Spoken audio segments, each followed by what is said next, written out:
আমাদের এই দেশে অসংখ্য উলামায়ে কেরাম যারা মজলুম হয়ে কারাগারের মধ্যে পড়ে আছে, আজকে তাদেরকে সহযোগিতার জন্য, উদ্ধার করার জন্য আমাদের পাহারাদার হয়ে থাকতে হবে।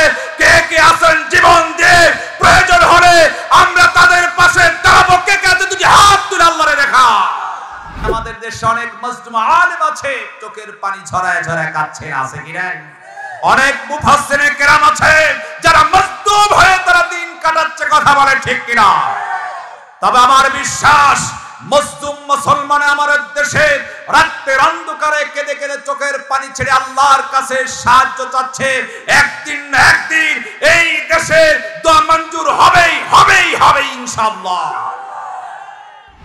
ونشهد أن سيدنا وحبيبنا وطبيبنا وطبيب أرواحنا محمد الذي أرسله بالحق بشيرا ونذيرا وداعيا إلى الله بإذنه وسراجا وقمرا منيرا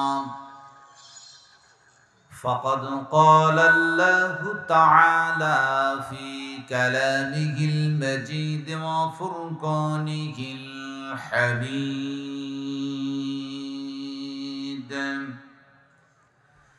أعوذ بالله من الشيطان الرجيم بسم الله الرحمن الرحيم نحن نقص عليك نبأهم بالحق إنهم فدية آمنوا بربهم وزدناهم هدى وربطنا على قلوبهم إذ قاموا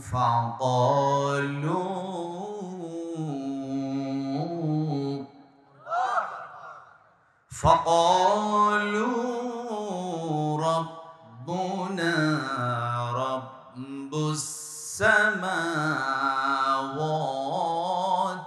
والأرض لن ندعو من دونه إلها لن ندعو من دونه إلها لقد قلنا إذا شططا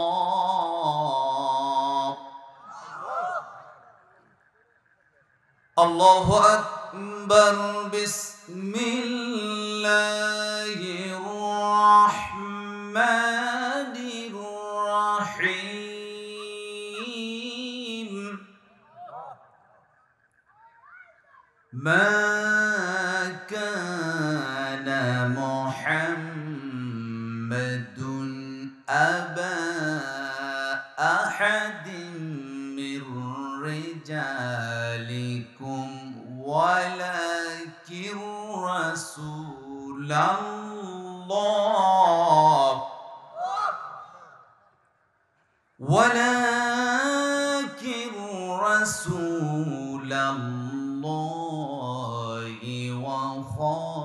وخاتم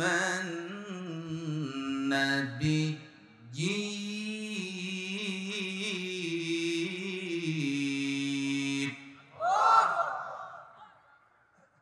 وقال الله تعالى في شأن حبيبي إن الله وملائكته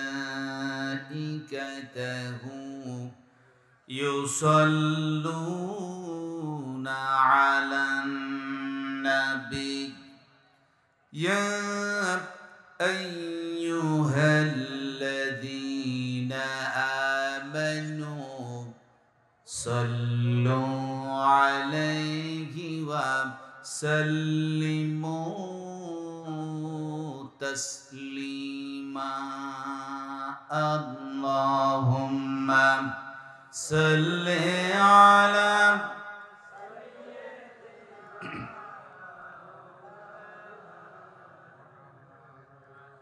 وعلى آل سيدنا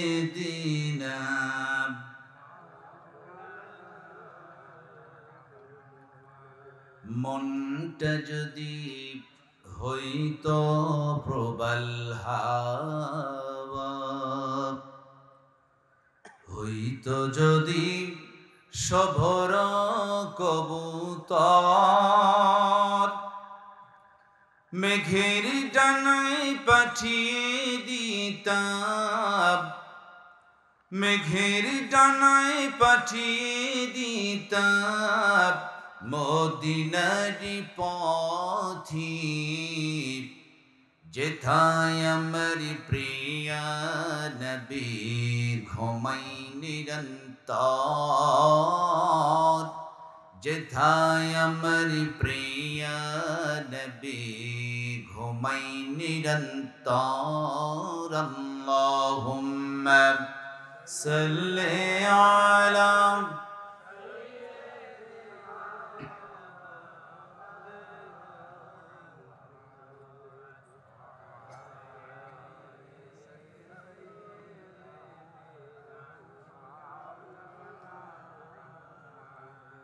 উপস্থিত ঝিনাইদহ জেলার কালীগঞ্জ থানার অন্তর্গত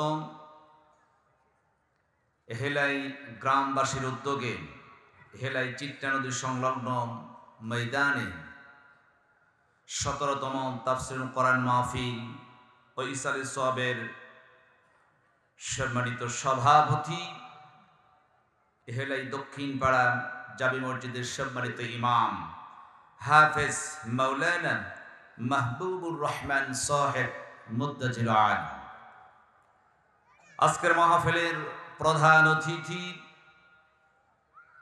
ঝিনাইদহ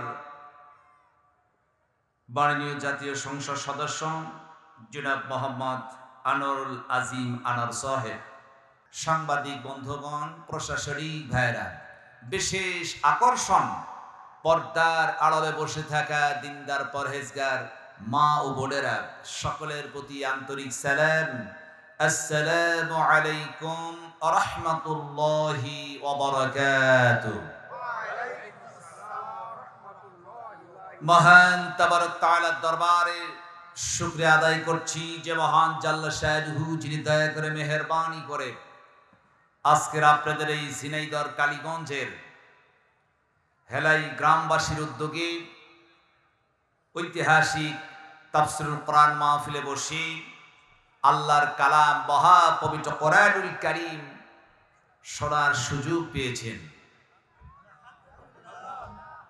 যে মহান তাবারক তাআলা যিনি আমাদেরকে কোরআনুল কারীম শোনার জন্য তৌফিক দিলেন, আমাদের হায়াতকে বৃদ্ধি করে শরীরকে সুস্থ রেখে তার নিয়ামত দিয়ে মহা পবিত্র কোরআনুল কারীমের আলোচনা শোনার তৌফিক দিলেন। এজন্য আল্লাহ পাকের দরবারে আমরা শুকরিয়া আদায় করছি, প্রাণ খুলে জবান খুলে পড়ে নিচ্ছি আলহামদুলিল্লাহ। লাখ কোটি দরুদ সালাম বর্ষিত হোক বিশ্ব মানবতার মুক্তি দিশারি তামাম শিক্ষকের শিক্ষক, যিনি হচ্ছেন নির্যাতিত নিপীড়িত মানবতার বন্ধু সাইয়্যিদুল মুরসালিন খাতামুন নবীন, সর্বকালের সর্বযুগের শ্রেষ্ঠ নেতা, যিনি এমন একটি সময় পৃথিবীতে আগমন করেছিলেন যখন গোটা বিশ্ব আইয়াবে জাহিলিয়াত অন্ধকারের যুগ বলা হতো। মানুষে মারামারি, কাটাকাটি, রাহাজানি, ব্যভিচার আর সন্ত্রাসেতে লিপ্ত ছিল। যেই দেশের লোকেরা মূর্তি পূজা করত, আল্লাহকে ভুলে গিয়েছিল, নারীদের কোনো ইজ্জত ছিল না, কন্যা সন্তান জন্মগ্রহণ করলে জীবিত কবর দেয়া হতো। ঠিক তেমনি সময় সাইয়্যিদুল মুরসালিন রাহমাতুল আলামিন এই পৃথিবীতে আগমন করে পথ হারা মানুষের হাত ধরে সত্যের পথ দেখালেন। নির্যাতিতা, নিপীড়িতা মা বোনদেরকে সব্বারের আসনে বসিয়ে দিলেন। সেই নবীর প্রতি ভক্তি ভরে মহব্বতের সহিত আমরা দরুদ প্রেরণ করছি, পড়ে নিচ্ছি সাল্লাল্লাহু আলাইহি ওয়াসাল্লাম। আমি কথা বলবো মহা পবিত্র কোরআনুল কারীম থেকে। শুনতে কি রাজি আছে? সকলে কি রাজি আছে? কে কে শুনবেন না দুটি হাত তুলে দেখান। কে কে শুনবেন না? আলহামদুলিল্লাহ। আসলে মহব্বতের ঠেলায় বুঝতে না পেরে তুলেছে। আলহামদুলিল্লাহ বলেন। আমরা মাইন্ড করি নাই, আমরা সকলেই এসেছি কোরআনুল কারীম থেকে আলোচনা শুনবো ইনশাআল্লাহ। আবার ভাইরা, কোরআনুল কারীমের মাহফিলে বসলে লস না লাভ? আসতে বলবে, লস না লাভ? কম না বেশি? কোরআনুল কারীমের মাহফিলে বসলে অবশ্যই লাভ আছে। গান আর সিনেমার মজলিসে বসলে লাভ মনে হয় আরো বেশি হবে। লাভ আছে কি? ওখানে কি আছে? লস আছে। কোরআনুল কারীমের মাহফিলে বসলে আল্লাহ পাক ঈমানকে তিনি বৃদ্ধি করে দেন। গান আর সিনেমার মজলিসে বসলে কি ঈমান আরো বাড়বে? ঈমান কি হবে? আরো দুর্বল হয়ে যাবে। কোরআনুল কারীমের মাহফিলে আল্লাহ পাকের রহমত নাজিল হয়। গান আর সিনেমার মজলিসে বসলে আল্লাহ পাকের গজব নাজিল হয়। কথা বলে ঠিক কি না? তাহলে কোরআনুল কারীমের মাহফিলে বসতে ঈমান যে বেড়ে যায়, বলেছেন কে? আল্লাহ। আরো জোরে বলুন কে? আল্লাহ। পিছনের ভাইরা, আল্লাহ রাব্বুল আলামিন বলেন, ওয়া ইযা তুলিয়াত আলাইহিম আয়াতুহু যাদাতুহুম ঈমানা। জোরে বলুন আল্লাহু আকবার। আল্লাহ রাব্বুল আলামিন বলেন, যখন কোন মুমিন মুমিনাত আল্লাহর কোন বান্দা আর বান্দির সামনে মহা পবিত্র কোরআনুল কারীমের আলোচনা করা হয়, কোরআনুল কারীম যখন তেলাওয়াত করা হয়, আল্লাহ রাব্বুল আলামিন বলে, আমি আমার বান্দার বান্দির ঈমানটাকে আরো বাড়ায়া দেই। সুবহানাল্লাহ। ঈমান আল্লাহ পাক বাড়িয়ে দিবেন আল্লাহর কালাম কোরআন শুনলে। সুবহানাল্লাহ। কিন্তু দুঃখ লাগে, আশ্চর্য হলেও সত্য, আমরা এখন দেখি সেই মহা পবিত্র কোরআনুল কারীমের চাইতে গান আর সিনেমার সহিত বর্তমান সম্পর্ক কম না বেশি? দোকানপাটে, রাস্তাঘাটে, বাড়িতে টেলিভিশন আছে কি নাই? আছে কি নাই? ইন্ডিয়ান চ্যানেলে এসে আজকে আমাদের দেশের নারী পুরুষ সকলের ঈমানটাকে নষ্ট করে দিয়েছে। কথা বলা ঠিক কিনা? কোরআনুল কারীমের মাহফিলে এসেছি, অবশ্যই লাভ আছে। আমরা যদি প্রশ্ন করি কোরআনুল কারীমের কাছে, কোরআন তুমি বলে দাও, তোমার আলোচনা শোনার জন্য আরামের ঘুমকে হারাম করে চাকরি বাকরি ব্যবসা বাণিজ্য সবকে ছেড়ে দিয়ে এসেছি, এতে কোনো লাভ আছে কি? কোরআনুল কারীম এর জবাব দিয়ে দিবে। আল্লাহু আকবার। আমরা প্রশ্ন করব কার কাছে? কোরআনের কাছে। সূরা ইয়াসিন 11 নম্বর আয়াতে আল্লাহ পাক জবাব দিচ্ছেন, কোরআন শুনলে, মাহফিলে আসলে লস দা লাভ আছে। আল্লাহ পাক তিনি জবাব দিচ্ছেন। আল্লাহ রাব্বুল আলামিন বলেন, ইন্নামা তুনযিরু মান ইত্তাবাআ যিকরা ওয়া খাশিয়ার রাহমান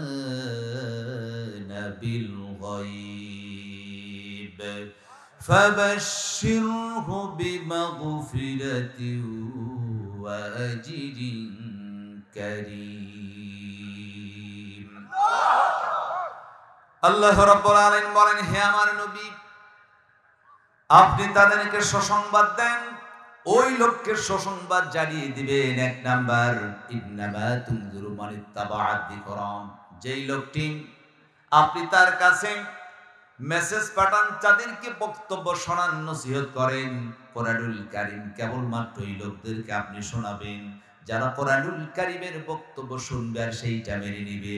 আপনি তাদেরকে নসিহত করেন, নসিহত শুনলে যারা মেনে নেয়, আপনি তাদেরকেই বক্তব্য শোনান যারা শুধু বক্তব্য শোনে না, সেইটাকে মেনে নেয়। যারা মেনে নিবে আপনি তাদেরকেই বক্তব্য শুনিয়ে দিবেন।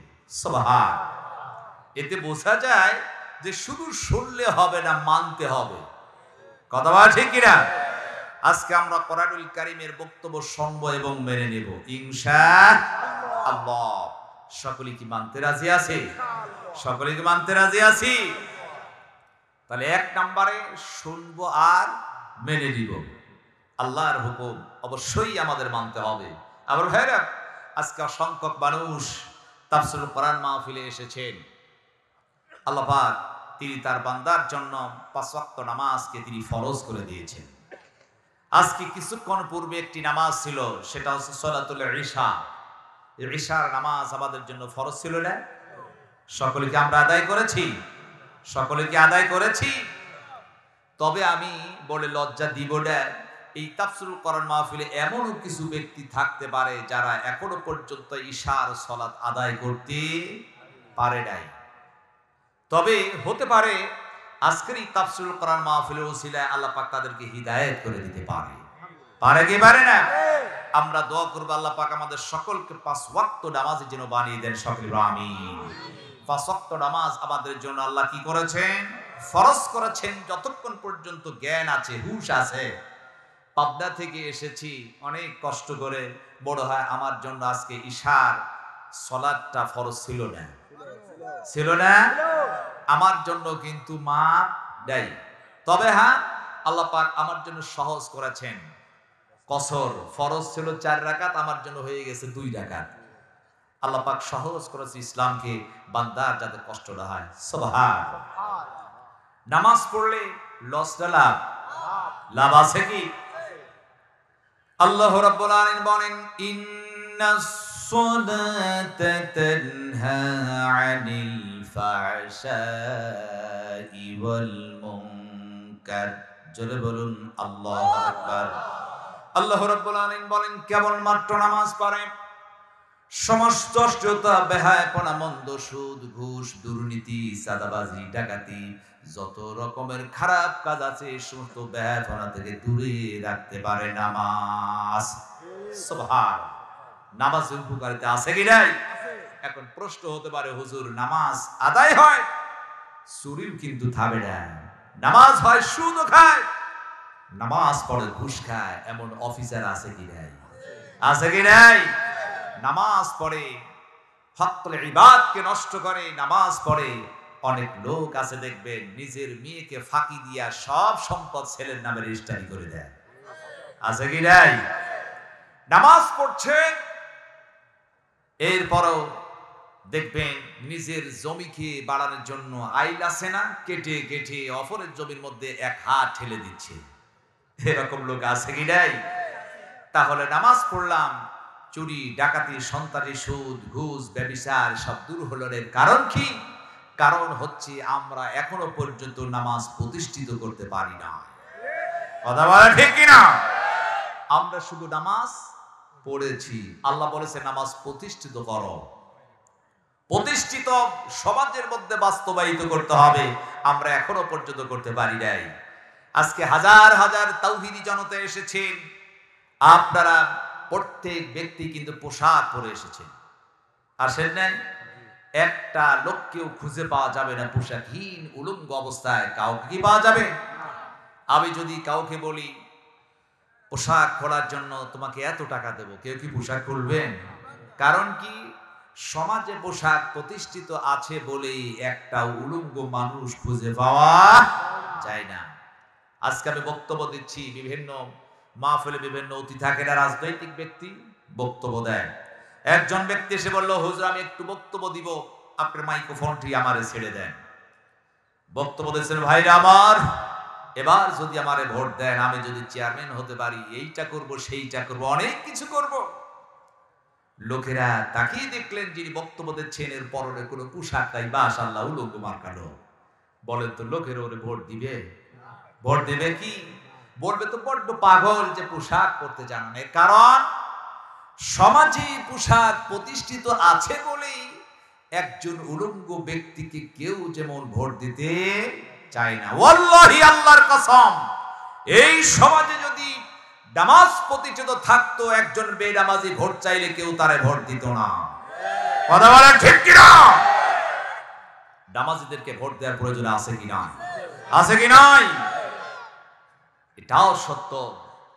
আমার মতো মাওলানা রবিউল ইসলাম বিন ইয়াকুব ঘন্টার পর ঘন্টা, দিনের পর দিন, মাসের পর মাস যদি বক্তব্য দেই, আমাদের এই দেশে, আমাদের সমাজে নামাজ আমি প্রতিষ্ঠিত করতে পারবো না। কথা বলে ঠিক কিনা? আমি ঘন্টার পর ঘন্টা বক্তব্য দিলেও সন্ত্রাস মুক্ত বাংলাদেশ গড়তে পারবো না, নারীদেরকে পর্দার মধ্যে আমি নিতে পারবো না। কিন্তু এটাও সত্য, জায়গা থেকে যদি একবার আইন করে দেওয়া হয়, মসজিদের মিনার থেকে যখন আজানের ধ্বনি ভেসে আসবে, মুয়াজ্জিন আজান দিবেন, পুলিশ বাহিনী বাজারে বাজারে, পয়েন্টে পয়েন্টে, গলিতে দাঁড়িয়ে থাকবে, কেউ যদি নামাজে না যায় তাকে যদি পিটুনি দেওয়া হতো, আমার বিশ্বাস 24 ঘন্টায় বাংলাদেশে নামাজ প্রতিষ্ঠিত হয়ে যেত। কথা বলা ঠিক কিনা? মা বোনেরা বেপরদায় চলে। 14ই ফেব্রুয়ারি বিশ্ব ভালোবাসা দিবস পালন হয় আমাদের বাংলাদেশে। নাউজুবিল্লাহ বলবেন না?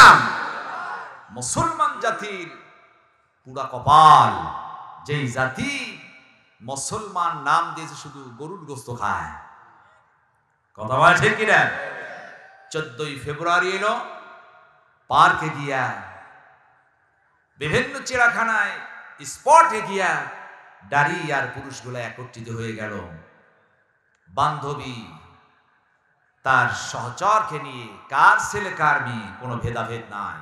সুতরাং বিশ্ব ভালোবাসা দিবস নির্দিষ্ট করে একটা দিনের জন্য মুসলমানের ভালোবাসা দিবস হতে পারে না।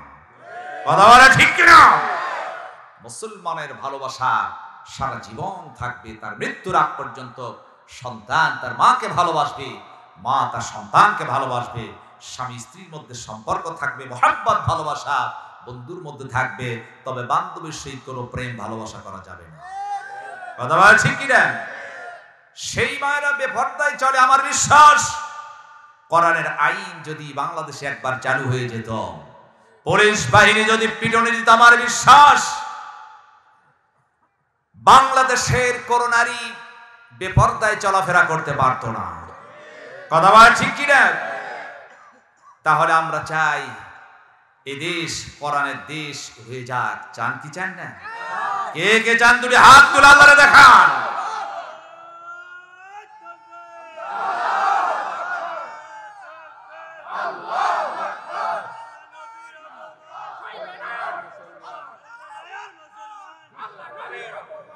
আলহামদুলিল্লাহ, হাত নামান। আবার ভাইরা, তাহলে আমরা চাই এদেশ কোরআনের দেশ হয়ে যাক, দল বল নির্বিশেষে সকলের জন্য শান্তি বিরাজমান করবে। সুবহানাল্লাহ, জোরে বলুন সুবহানাল্লাহ। আল্লাহ রাব্বুল আলামিন বলেন, হে নবী, 1 নাম্বার তাদের কাছে তুমি বক্তব্য শোনাবা, যারা বক্তব্য শুনবে আর সেইটা মেনে নেবে। 2 নাম্বার ওয়া খাশিয়ার রহমান বিল গায়ব। আল্লাহ রাব্বুল আলামিন বলেন, হে আমার নবী, তাদেরকে তুমি সুসংবাদ শোনাও। 2 নাম্বার যারা আমি আল্লাহকে দেখে নাই কিন্তু না দেখে আমার প্রতি ভয় এনেছে, তাদেরকে সুসংবাদ দিতে হবে। আমার ভাইরা, এই কালীগঞ্জের তাওহীদি জনতাকে প্রশ্ন করব, মহান রব যে আল্লাহ আমাদের সৃষ্টি করেছেন, সেই রবকে কেউ কি চর্মচক্ষে দেখতে পেয়েছেন? কেউ কি দেখেছেন? দেখা কি সম্ভব? দেখা কি সম্ভব? আমার মেহেরপুর সদর থানায় 12 তারিখ মাহফিল ছিল। আমি যখনই বলেছি আল্লাহকে দেখা সম্ভব নয়, কারণ মুসা আলাইহিস সালাম বলেছেন, রব্বি আরিনি, আল্লাহ আমি তোমারে দেখতে চাই। আল্লাহ পাক বললেন, তারানি, কখনো নয়, চর্মচক্ষে আমি আল্লাহকে দেখা সম্ভব নয়। সুতরাং মুসা আলাইহিস সালাম যখন আল্লাহকে দেখতে পাই নাই, আমার মতো সলিমুল্লাহ মার্কা কোনো ব্যক্তি যদি বলে আমি আল্লাহকে দেখে, নিঃসন্দেহে এটা পাক্কা ভণ্ড ছাড়া আর কিছু নয়। কথা বলা ঠিক কিনা? এই কথাতে বলাতে একদল মানুষ খেপে গেলেন। তারা আমাকে আমার প্রতি বিভিন্ন কথা বললেন, কিন্তু পারে নাই। কমিটি বিরুদ্ধে খুব শক্ত ছিল। আমি কথা বলেছিল হক কথা, সুতরাং হক কথা বলতে গেলে যদি জীবন দিতে হয়, ফাঁসির কাস্টে ঝুলতে হয়, বলবোই, এতে করে আসে যায় না। কথা বলে ঠিক কিনা? আল্লাহকে দেখা কখনো সম্ভব নয়। আল্লাহ বলেন, হে নবী, আমি আল্লাহকে না দেখেই যে ভয় করেছে, আর যে ব্যক্তি কোরআনুল কারীমের বক্তব্য শুনে মেনে নেয়, তাদেরকে তুমি সুসংবাদ দাও, বিমা উফিরাতিন, আমি আল্লাহ তাদের ক্ষমা করে দিলাম। জোরে বল সুবহান। তার মানে হলো আল্লাহ রাব্বুল আলামিন তিনি এটাই বোঝাতে চাচ্ছেন, মাওলানা রবিউল ইসলাম বিন ইয়াকুব এই যে কালীগঞ্জের হেলাই গ্রামবাসীর উদ্যোগে তাফসীরুল কোরআন মাহফিলে যত শ্রোতা মণ্ডলী এসেছেন, তারাও যেন কোরআনুল কারীমের আলোচনা শুনে সেইটা যদি মেনে নেয়, 2 নাম্বার আমি আল্লাহকে দেখেনি আমার ভয় যদি তাদের দিলের মধ্যে ঢুকে যায়, ফাবাশিরহু, তুমি তাদের সুসংবাদ দাও, বিমাগফিরাতিন, আমি আল্লাহ রাব্বুল আলামিন তাদের ক্ষমা করে দিলাম। আজকের এই মাহফিলে কোরআনের বক্তব্য শুনে সেইটা যদি আপনারা মানতে পারেন, আল্লাহ রাব্বুল আলামিন যখন বাড়ির দিকে রওনা দিবেন, আমার আল্লাহ রাব্বুল আলামিন তার বান্দাদেরকে নিষ্পাপ বানায়া বাড়িতে ফেরত দিয়ে দিবেন। কোরআনুল কারীমের মাহফিলে আসাতে তাহলে লস না লাভ আছে? আছে কি নাই? আল্লাহ পাক বলেন, শুধু আমি ক্ষমাই করলাম না, ওয়াজিরিন কারীম, সম্মানজনক পুরস্কৃত আমি আল্লাহ পাক করে থাকি। আল্লাহু আকবার। আর মুসলমানের একমাত্র পুরস্কার হচ্ছে আল্লাহর শ্রেষ্ঠ নিয়ামত, তার জান্নাত। জয় বল সুবহান।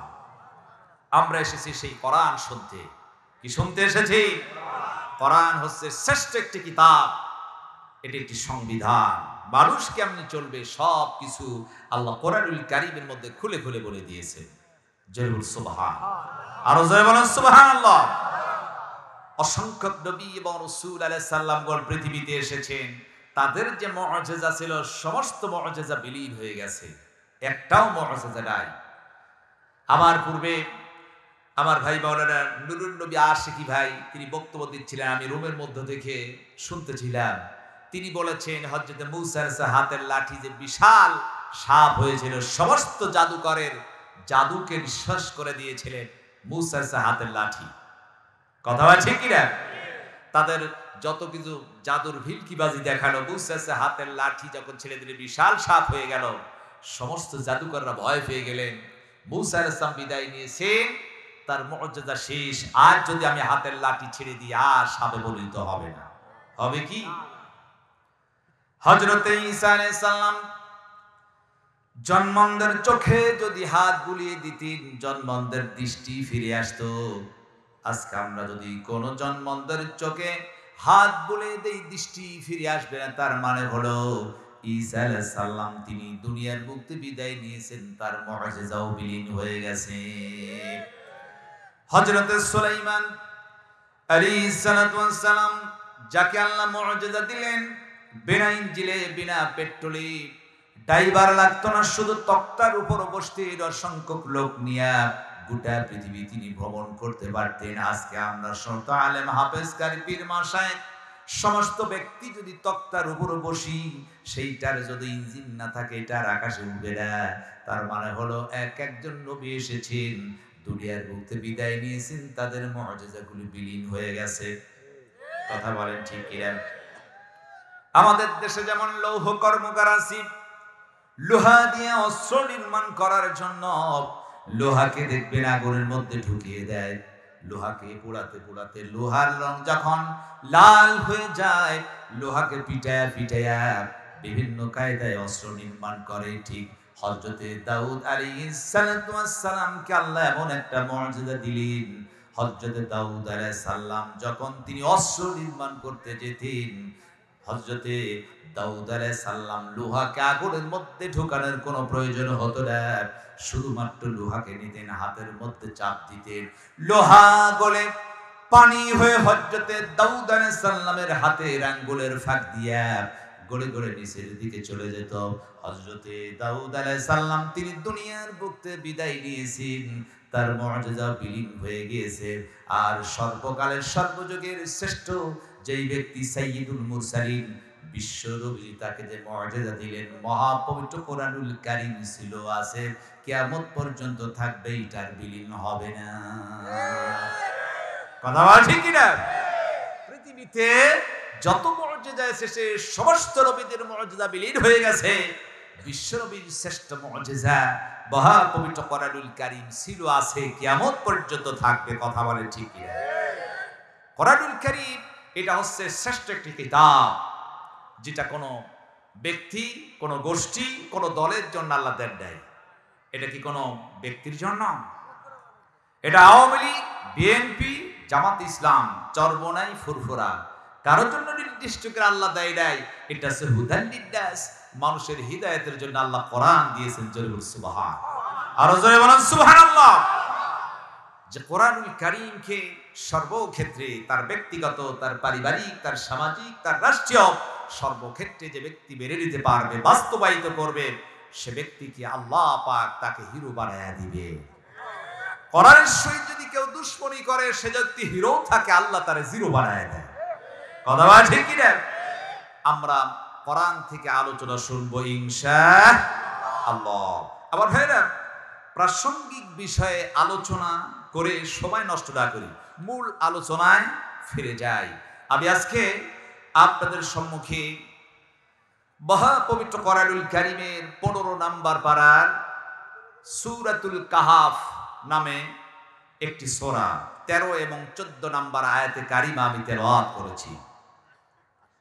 আল্লাহ রাব্বুল আলামিন এই সূরা কাহাফটি মহাপবিত্র কোরআনুল কারীমের 15 পারার মধ্যে এসেছে। আবার ভাইরা, আজকে যেহেতু এটা হচ্ছে কি তাফসিরুল কোরআন মাহফিল, এই মাহফিলের মধ্যে অসংখ্য উলামায়ে কেরাম আছেন, আছে না?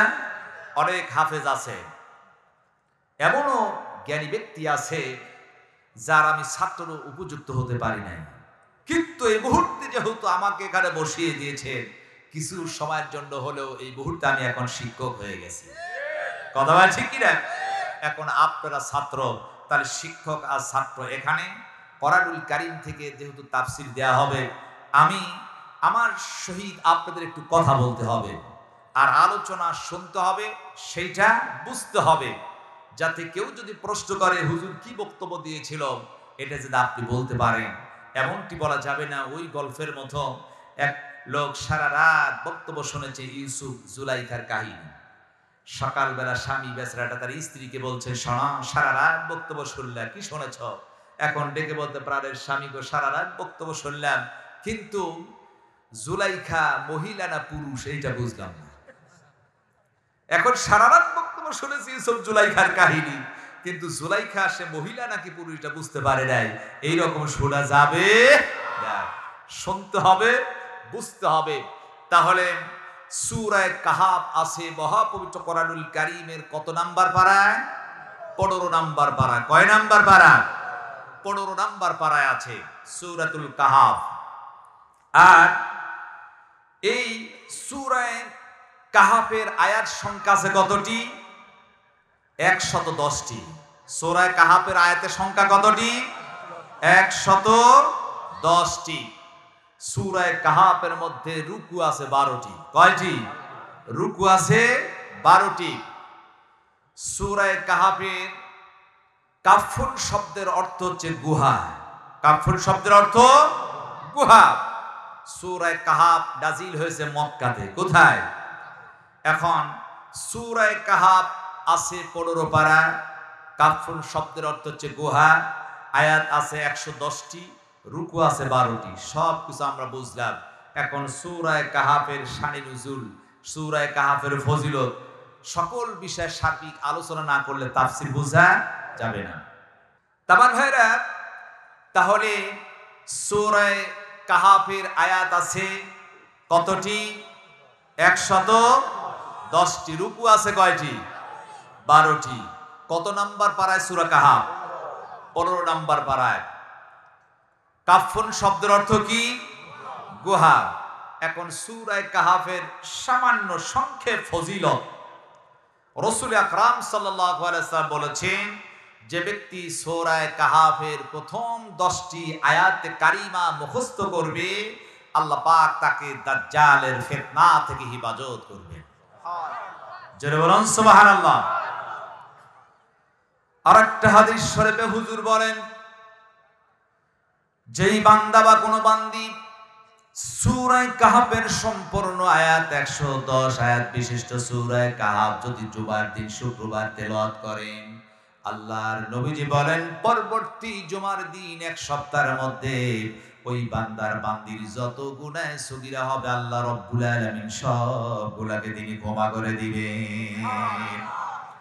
আরেকটা হাদিস শরীফে এসেছে, আল্লাহর নবীজি বলেন যেই বান্দা বা বান্দি জুমার দিন সূরা কাহাফ সম্পূর্ণ আকারে তেলাওয়াত করবে আল্লাহ রাব্বুল আলামিন তাকে এত মর্যাদাবান বানায় দিবেন, ওই বান্দির মাথার তালু থেকে শুরু করে দিয়া পায়ের তালু পর্যন্ত কিয়ামতের দিন নূরে মনোয়ার বানায়া দিবেন।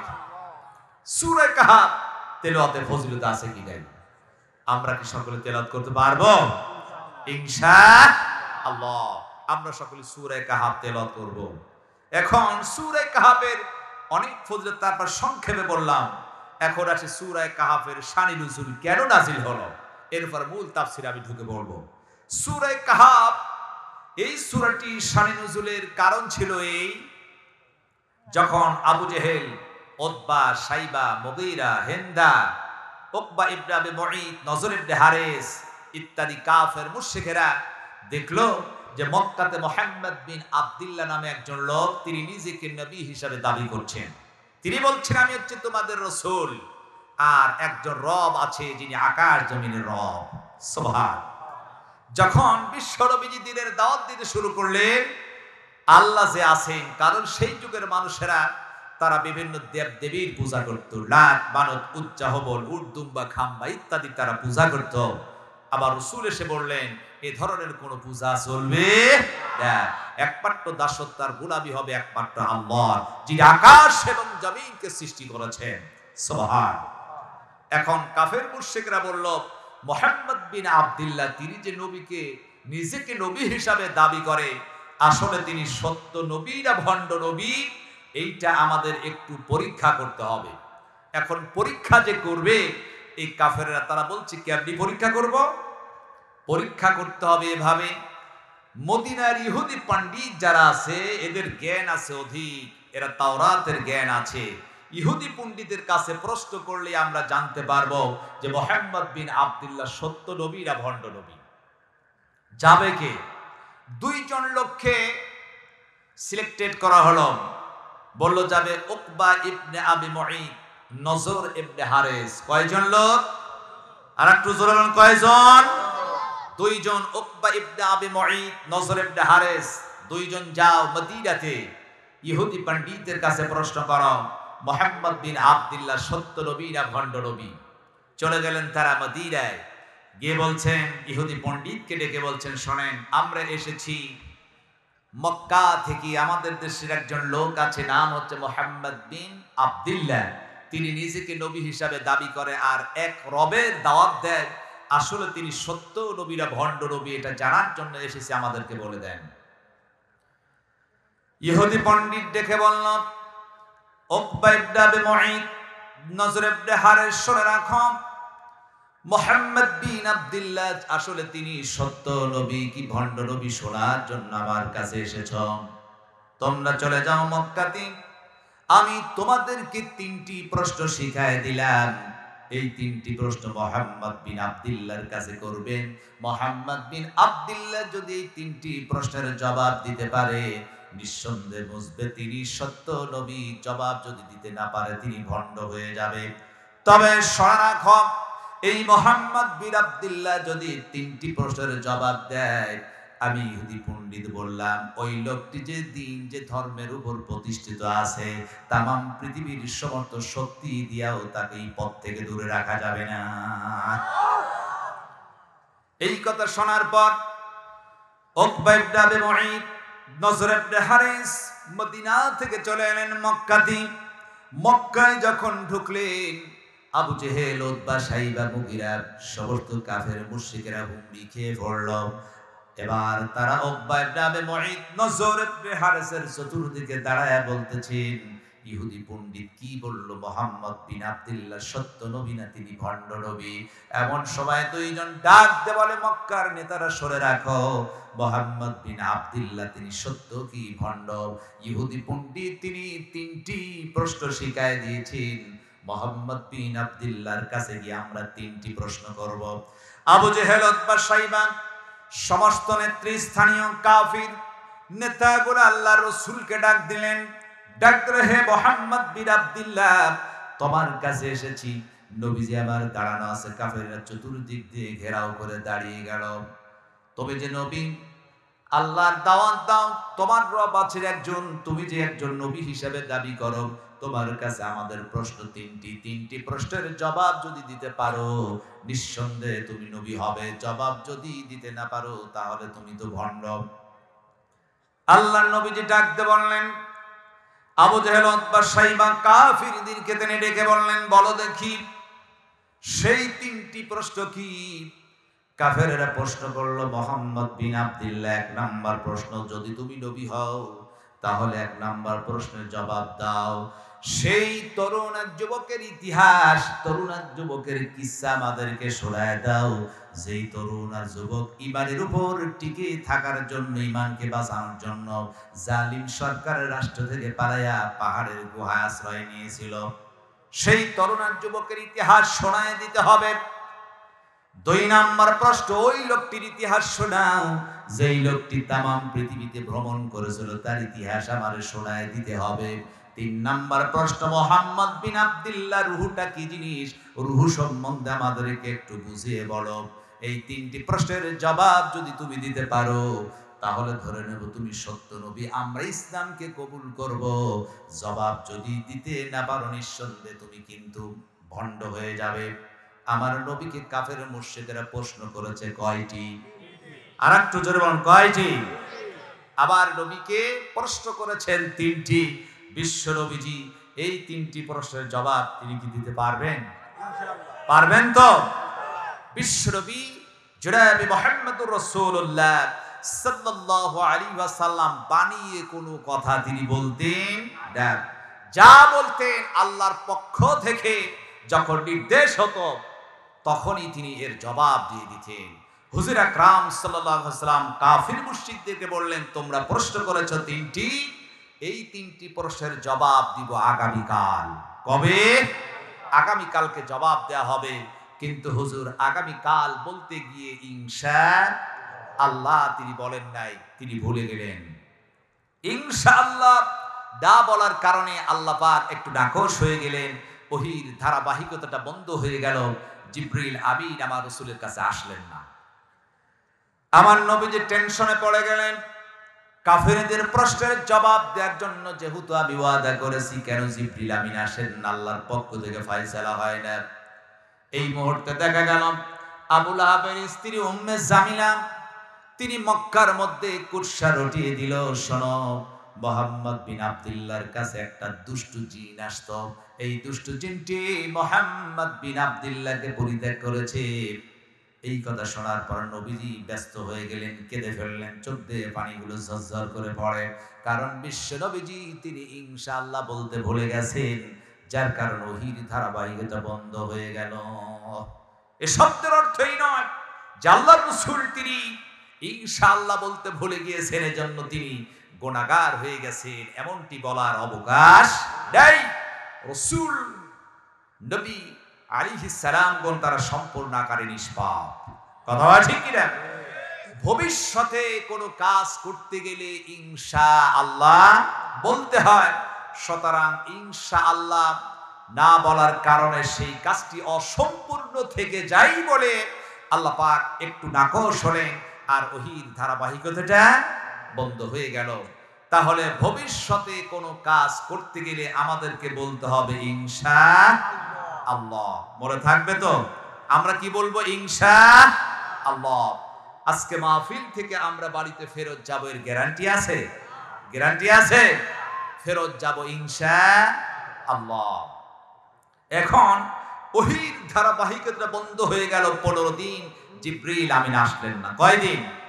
15 দিন আসলেন না। কেন আসলেন না জিবরিল আমিন? আল্লাহ পাক সূরা কাহাফের 23 নম্বর আয়াতে কারিমার মধ্যে তিনি জানিয়ে দিয়েছেন। আল্লাহু আকবার। আল্লাহ রাব্বুল আলামিন সূরা কাহাফের 23 নম্বর আয়াতে কারিমার মধ্যে তিনি বলেন, ওয়ালা তাকুলান্না লিশাইইন ইন্নী ফাইলুন যালিকা গাদার ইল্লা আইয়াশা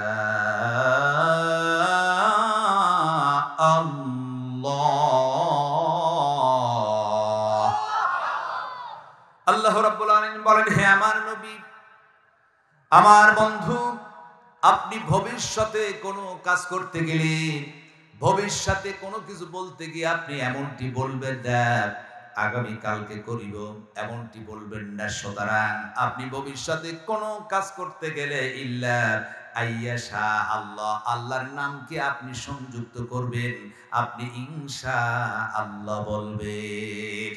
আল্লাহু আকবার।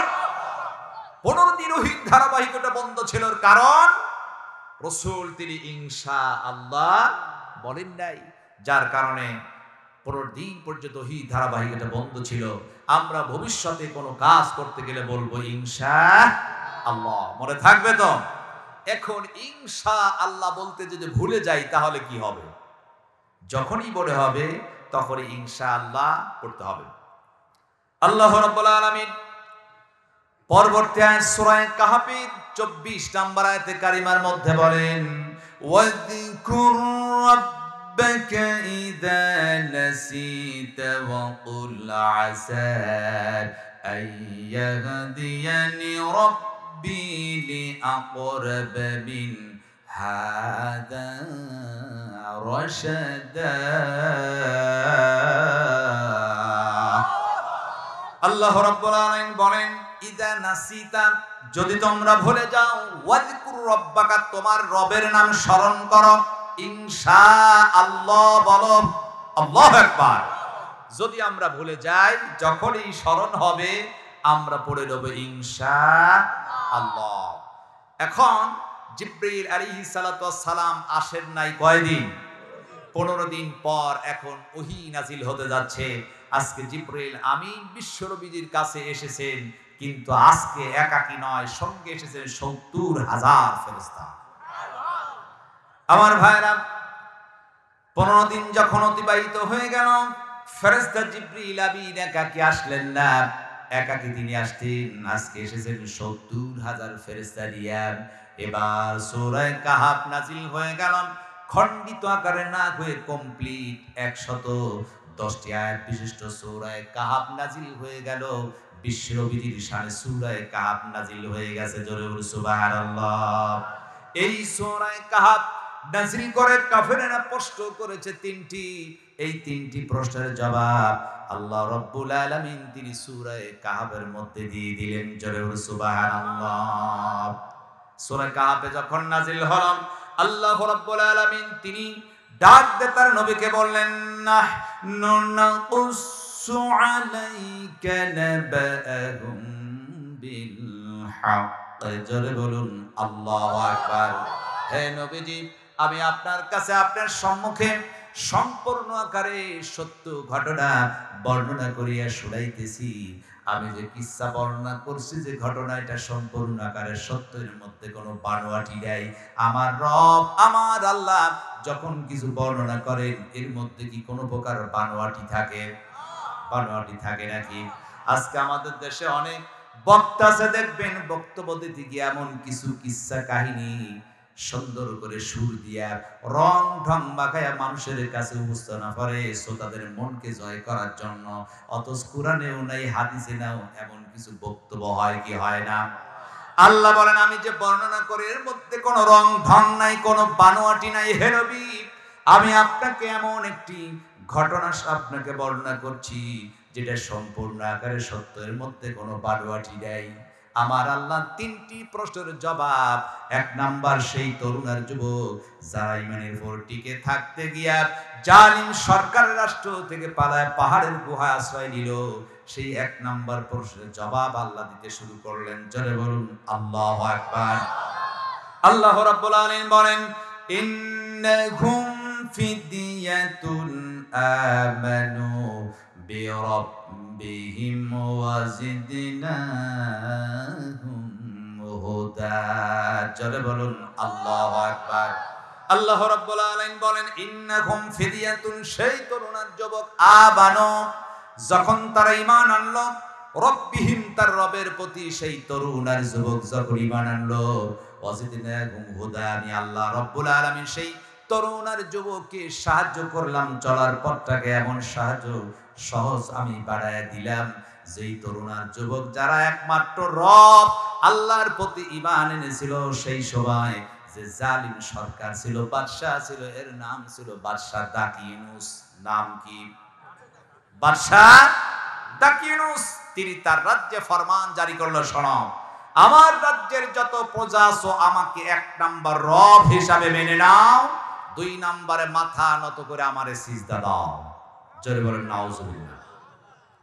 জালিম বাদশা দাকিয়ানুস যখন তিনি ফরমান জারি করলেন, আমার রাজ্যের যত প্রজা আছো এক নাম্বার আমাকে রব হিসাবে মানতে হবে, দুই নাম্বার মাথা নত করে আমার পায়ে সিজদা দিতে হবে।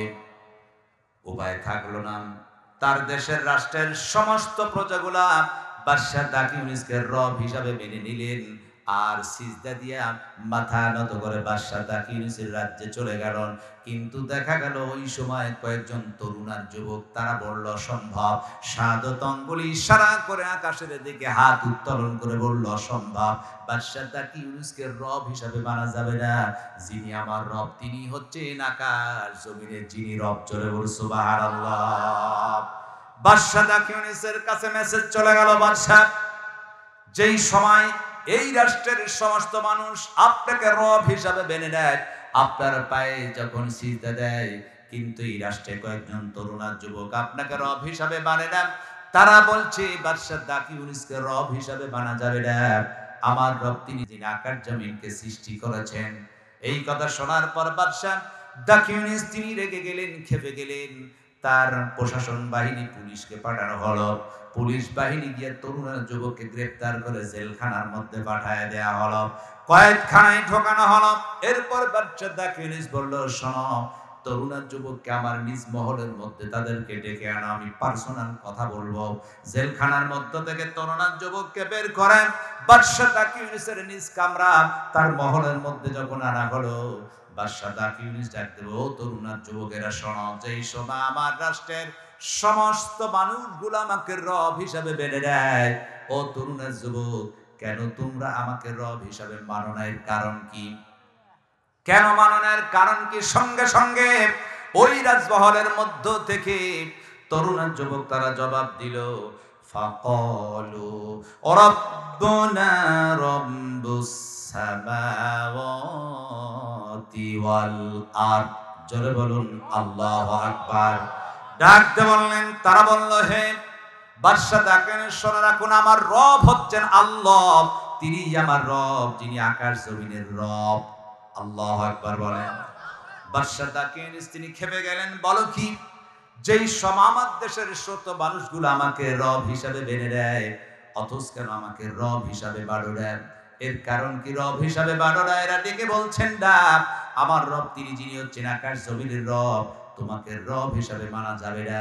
এমন সময় বাদশা দাকিয়ানুস তিনি একটা হুমকি দিলেন, ডাক দিলেন, শোনো, জেলখানার মধ্যে এদেরকে আবার ঢোকাও, যতক্ষণ পর্যন্ত আমাকে রব হিসাবে মানবে না, অতক্ষণ পর্যন্ত জেলখানায় রাখবা, প্রয়োজন হলে ফাঁসির কাস্টে ঝুলাইয়া তাদেরকে হত্যা করব, এরপরও আমাকে রব হিসাবে তারে মানতে হবে।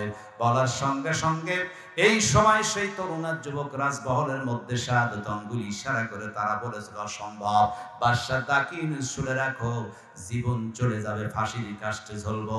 ও বাদশা দাকিয়ানুস, জীবন চলে যেতে পারে, ফাঁসির কাস্টে আমাদের ঝোলাতে পারো, জীবন দেব, তথাপি আমরা তোমাকে রব হিসাবে মানব না। জোরে বলো আল্লাহু আকবার। মুসলিম জাতি হচ্ছে বীরের জাতি। কি জাতি? মুসলিম জাতিরা হচ্ছে বীরের জাতি, মুসলিম জাতি সিংহের জাতি। তৌহিদি জনতাকে বলবো, সুতরাং আমরা মুসলমান, আমরা ঈমান এনেছি। বাতিল শক্তির কাছে মুসলমান কখনো মাথা নত করতে পারে না। কথা বলেন ঠিক কিনা? আস্তে বলো, জোরে বলেন ঠিক কিনা? আমার ভাইরা, মুসলিম জাতিরা হচ্ছে সিংহের জাতি। এরা জীবন দিতে রাজি আছে, ফাঁসির কাস্টে ঝুলতে রাজি আছি, জেলখানায় থাকতে রাজি আছি, জীবন দেব, বাতিল শক্তির কাছে মাথা নত করব না। কথা বলছি কি না? তরুণ আর যুবক ডেকে বলছেন, বাদশাহ আমাদের জেলখানায় ঢোকাও, প্রয়োজন হলে ফাঁসির কাস্টে ঝুলিয়ে দিবে। আমরা তরুণ আর যুবক আমার রবকে ছাড়া তোমাকে রব হিসাবে মানব না। আল্লাহু আকবার বলেন। এমন সময় বাদশাহ হুমকি দিয়ে বলল, শোনো, তাহলে তোমাদেরকে সময় দিলাম 7 দিন। কয়দিন? 7 দিনের মধ্যে আমাকে রব হিসাবে মেনে নিতে হবে আর আমাকে সিজদা দিতে হবে। যদি না দাও তাহলে আমি তোমাদেরকে হত্যা করব। তরুণ আর যুবক শুনে রাখো, ইচ্ছে করলে এই মুহূর্তে আমি কিন্তু তোমাদেরকে হত্যা করতে পারতাম, কিন্তু করব না। লোকেরা আমাকে কাপুরুষ বলবে যে বাদশা তাকে নিজের মহলের মধ্যে এসে হত্যা করেছে, আমি ছেড়ে দিলাম। সময় দিলাম 7 দিন। কয়দিন? 7 দিন সময় দিলাম। তরুণ আর যুবকেরা বলল, জীবন যাবে, তথাপিও তোমাকে রব হিসাবে মানব না। আমার আল্লাহ বললেন, যেই সময় সমস্ত মানুষ রব হিসাবে মেনে নিয়েছে বাদশা তাকিউনিসকে, আর কয়েকজন তরুণ আর যুবক মানলো না কেন? এই সাহস পেল কোথায়? এই সাহস কোথায় থেকে পেয়েছে? আল্লাহ পাক তিনি বলতেছেন, আল্লাহ রাব্বুল আলামিন বলেন, ওয়ারাবাতনা আলা কুলুবিহিম ইয কামু ফাকালু রাব্বুনা রাব্বুস সামাওয়াতি ওয়াল আরদ লান নাদ'উ মিন দুনিহি ইলাহান লাকাদ কুলনা ইযান শাতাতা। আল্লাহ রাব্বুল আলামিন বলেন, ওয়ারাবাতনা আলা কুলুবিহিম, আমি কি করলাম? সেই তরুণ আর যুবকের হৃদয়ে ঈমানকে ঢেলে দিলাম, মজবুত বানায় দিলাম। আল্লাহু আকবার। ওয়ারাবাতনা আলা কুলুবিহিম, আমি কি করেছিলাম? সেই তরুণ আর যুবকের হৃদয়ে, অন্তরে আমি ঈমানকে ঢেলে দিলাম, তাদের ঈমানটা মজবুত হয়ে গেল। আল্লাহু আকবার। যখন ঈমান মজবুত হয়ে গেল, ইয কামু, তখন তারা উঠে দাঁড়ালো, ফাকালু, তারা বলে ফেললো, রব্বুনা রব্বুস সামাওয়াতি ওয়াল আরদ, তিনি হচ্ছেন আমার রব, যিনি হচ্ছেন আকাশ জমিনের রব। আল্লাহু আকবার। লান নাদ'উ মিন দুনিহি ইলাহা, কখনো নয়, একমাত্র আমার সেই রব ইলাহ ছাড়া অন্য কোন ইলাহার উপাস্য আমরা করব না। যেটা আল্লাহু আকবার। লাকাদ কুল্লা ইযান শাতাতা, যদি করে থাকি এটা অবাঞ্ছিত, মিথ্যাচার ছাড়া আর কিচ্ছু নয়। সুতরাং শুনে রাখো, আমার রব ছাড়া কারো প্রতি ঈমান আনবো না, কোন ইলাহার উপাস্য আমরা করব না। যেটা আল্লাহু আকবার।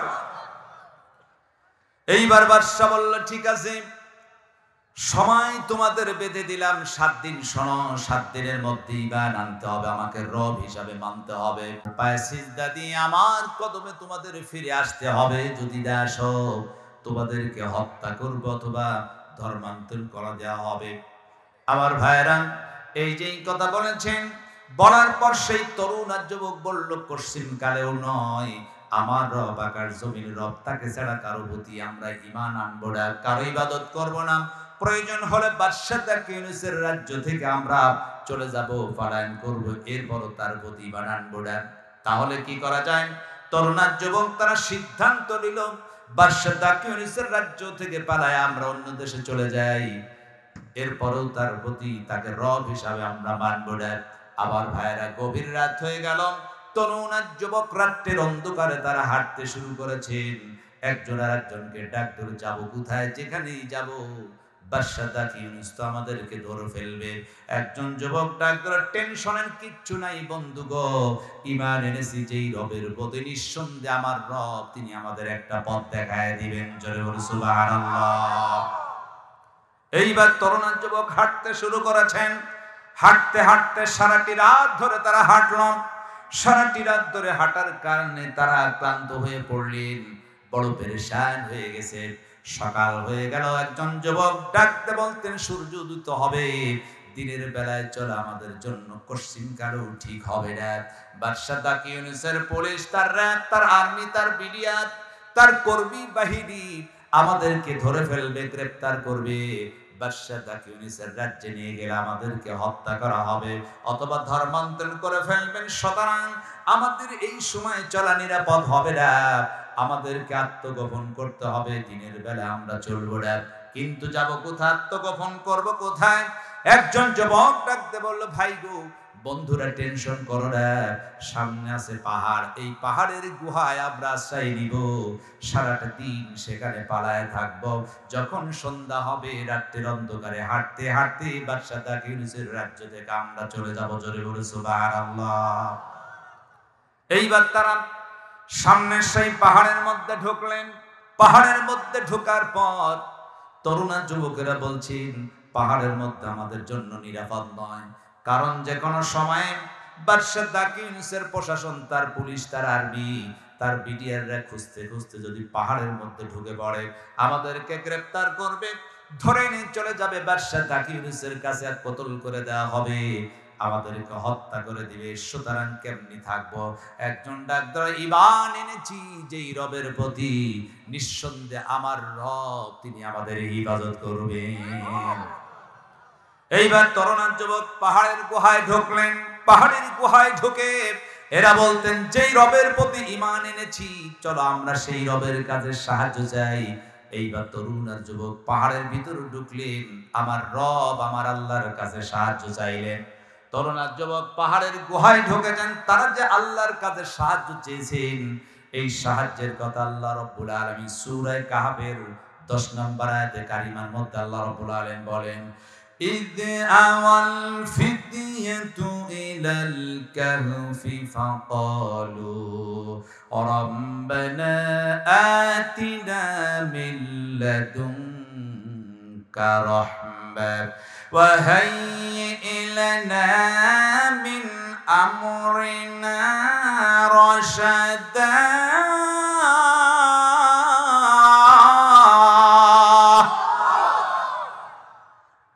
إذ أوى الفتية إلى الكهف। সেই তরুণ যুবক যখন পাহাড়ের গুহায় ঢুকলেন, ফাকালু, তখন তারা বলল, রব্বানা, হে আমাদের রব, আতিনা মিন লাদুনকা, তুমি আমাদের প্রতি রহম করো, তুমি আমাদেরকে একটু সাহায্য করো। তরুণ যুবক পাহাড়ের গুহায় ঢুকে সাহায্য চাইল কার কাছে? আরো জোরে বলেন, কার কাছে? আমরা সর্বক্ষেত্রে সাহায্য চাইব কার কাছে? নাকি কোনো মাজারে গিয়া, খাজা বাবার দরবারে, এমপি মন্ত্রীর কাছে, গ্রাম্য প্রধানের কাছে, বক্তার কাছে? আমরা সর্বক্ষেত্রে সাহায্য চাইব কার কাছে? আমরা সাহায্য চাইব আল্লাহর কাছে, কোনো মাজারে গিয়া সাহায্য চাইব না। আহারে, কত লোক আছে ল্যাংটা বাবার দরবারে গিয়া সাহায্য চায়, আছে কি নাই? দেখবেন কিছু ল্যাংটা বাবা আছে, দেখবেন পরনে আছে চট, মাথায় আছে চট, মুছ বড়, দাড়ি বড়, গাঁজা খাইতে খাইতে কটা হয়ে গেছে, উকুন বিরক্ত হয়ে বের হয়ে যেতে চায়। এক শ্রেণীর লোক নিজের পিছনে দৌড়ায় আর বলে, বাবা একটা সন্তান দিবে না। বড় সন্তানের মালিক হয়ে গেছে। সন্তানদের মালিক কে? আসছে বলে মালিক কে? মেয়েদের মালিক কে? ছেলে এবং মেয়ে দেন ক্ষমতা কার? আবার কাউকে ছেলেও দেন না, মেয়েও দেন নেই, ক্ষমতা কার? আকাশ কার? জমিন কার? আমাদের সৃষ্টি করেছেন কে? খেতে দেন কে? সুতরাং এই দেশে আইন চলবে কার? চলে কার? আল্লাহর আইন আছে। আল্লাহর আইন আছে ভাই। যেই রব, যেই স্রষ্টা না চাইতে আমাদেরকে দিয়েছেন, রিজকের ফয়সালা করেছেন, আকাশ জমিন সব কিছুকে যারা সৃষ্টি করেছেন, যার নির্দেশে সূর্য ডুবে যায়, একমাত্র আইন চলবে সেই আল্লাহর। পৃথিবীর বানানো মন্ত্র তন্ত্র দিয়ে দেশ কখনো চলতে পারে না। কথা বলে ঠিক কিনা? সর্বক্ষেত্রে সাহায্য চাইবো কার কাছে? আসতে বলো না কার কাছে? তরুণ আর যুবক সাহায্য চেয়েছে কার কাছে? আল্লাহর কাছে সাহায্য চেয়েছে। এখন আল্লাহ পাক বলছেন, বান্দা ও তরুণ আর যুবক সাহায্য চেয়েছে আমার কাছে, আমি আল্লাহ পাক তোমাদের সাহায্য করলাম। জোরে বলুন সুবহান। আর জোরে বলুন সুবহানাল্লাহ। ওয়া হাইয়্যি লানা মিন আমরিনা রশাদা। আল্লাহ পাক তখন কি করলেন? সেই তরুণ আর যুবকের চলার পথটাকে আরো তিনি সহজ করে দিলেন। জোরে বলুন সুবহানাল্লাহ। আল্লাহ বলে, হে তরুণ আর যুবক, আমি তোমাদেরকে সাহায্য করব, কারণ হচ্ছে দুইটি। এক নম্বরে সাহায্য চেয়েছে আমার কাছে, কোন মাজারি, কোন ভণ্ড দরবার, কোন এমপি মন্ত্রীর কাছে সাহায্য না চেয়ে সাহায্য চেয়েছে আমার কাছে। দুই নম্বরে তোমরা মাজলুমের দোয়া আমি আল্লাহ পাক মঞ্জুর করে নেই। জোরে বলুন সুবহানাল্লাহ। তিন ব্যক্তির দোয়া আল্লাহ মঞ্জুর করেন, তার মধ্যে এক হচ্ছে মাজলুম ব্যক্তির ফরিয়াদ আল্লাহর দরবারে কবুল হয়। কথা আছে কিনা? আজকে আমাদের দেশে তো মাজলুম ব্যক্তি নাই। মাজলুম কি আছে? মাজলুম ব্যক্তি আছে ভাই? আজকে মাজলুম জাতি আমাদের দেশে অনেক মাজলুম আলেম আছে, চোখের পানি ঝরায় ঝরায় কাঁদছে, আছে কিনা? অনেক মুফাসসিরে কেরাম আছে যারা মাজলুম হয়ে তারা দিন কাটাচ্ছে। কথা বলে ঠিক কিনা? তবে আমার বিশ্বাস, মুসলিম মুসলমান আমাদের দেশে রাতের অন্ধকারে কেঁদে কেঁদে চোখের পানি ছেড়ে আল্লাহর কাছে সাহায্য চাচ্ছে। একদিন না একদিন এই দেশে দোয়া মঞ্জুর হবেই হবেই হবে ইনশাআল্লাহ। কথা বলে ঠিক কিনা? আপনাদেরকে বিশ্বাস হয়? বিশ্বাস হয়? একটু ধৈর্য ধরতে হবে, অপেক্ষা করেন। তার কারণ আমরা মুসলিম জাতি, তাম পৃথিবী আমাদের। কথা বলে ঠিক কিনা? আমরা একমাত্র মাথা উঁচু করে বুক ফেটে দিয়ে গর্ব করে বলতে পারি আমরা মুসলিম, এই পৃথিবী আমাদের জন্য। আল্লাহু আকবার বলেন। তরুণ আর যুবকেরা সাহায্য চেয়েছে কার কাছে? আল্লাহর কাছে সাহায্য চাইলেন। এখন আল্লাহ সেই তরুণ আর যুবককে সাহায্য করবেন, কিন্তু এই সাহায্য ছিল আবার একটু ভিন্ন কায়দায়। সুবহানাল্লাহ। আমার ভাইরা, মানুষ সারাদিন চাকরি, ব্যবসা বাণিজ্য, ক্ষেত খামার করার কারণে সারাদিন যখন পেরেশান হয়ে যায়, রাত্রে আসলে যখন ঘুমিয়ে যায়, সমস্ত পেরেশানি টেনশন দূর হয় কি হয় না? সবকিছু দূর হয়ে যায়। আমার আল্লাহ সেই তরুণ যুবক যখন আল্লাহর কাছে সাহায্য চাইলেন, আমার রব আমার আল্লাহ ডাক দেন, তরুণ যুবক আমি আল্লাহ তোমাদের সাহায্য করব, তবে পাহাড়ের গুহা আশ্রয় নিয়েছো। আমার কাছে যখন সাহায্য চেয়েছো তরুণ যুবক, সারাটি রাত্রি ধরে হাঁটতে হাঁটতে বড় ক্লান্ত হয়ে গেছো, পাহাড়ের গুহায় একটু ঘুমিয়ে পড়ো, সত্য ক্লান্তিটা দূর হয়ে যাবে। তরুণ যুবককে বলল, তোমরা একটু ঘুমিয়ে পড়ো। আমার ভাইরা, আমরা যখন বিছানায় যাই, ঘুমিয়ে পড়লে অনেক সময় ঘুমের মধ্যে ডিস্টার্ব হয়। ডিস্টার্ব আছে কি নাই?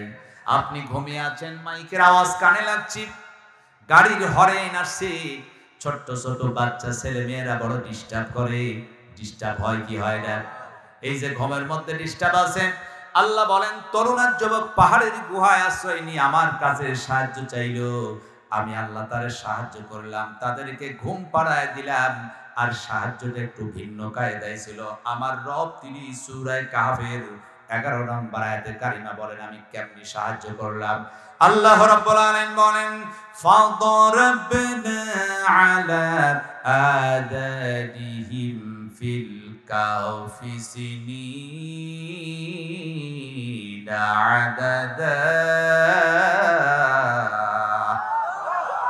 আল্লাহ রাব্বুল আলামিন বলেন তরুণ যুবক সাহায্য চেয়েছে আমার কাছে, আমি আল্লাহ রাব্বুল আলামিন সাহায্য করলাম কি? ফাদরাবনা আলা আযানিহিম, আমি আল্লাহ রাব্বুল আলামিন তাদের কানের পর্দা, কানের উপরে একটা পর্দা ফেলে দিলাম, কানকে আমি ঘুম পাড়ায় দিলাম।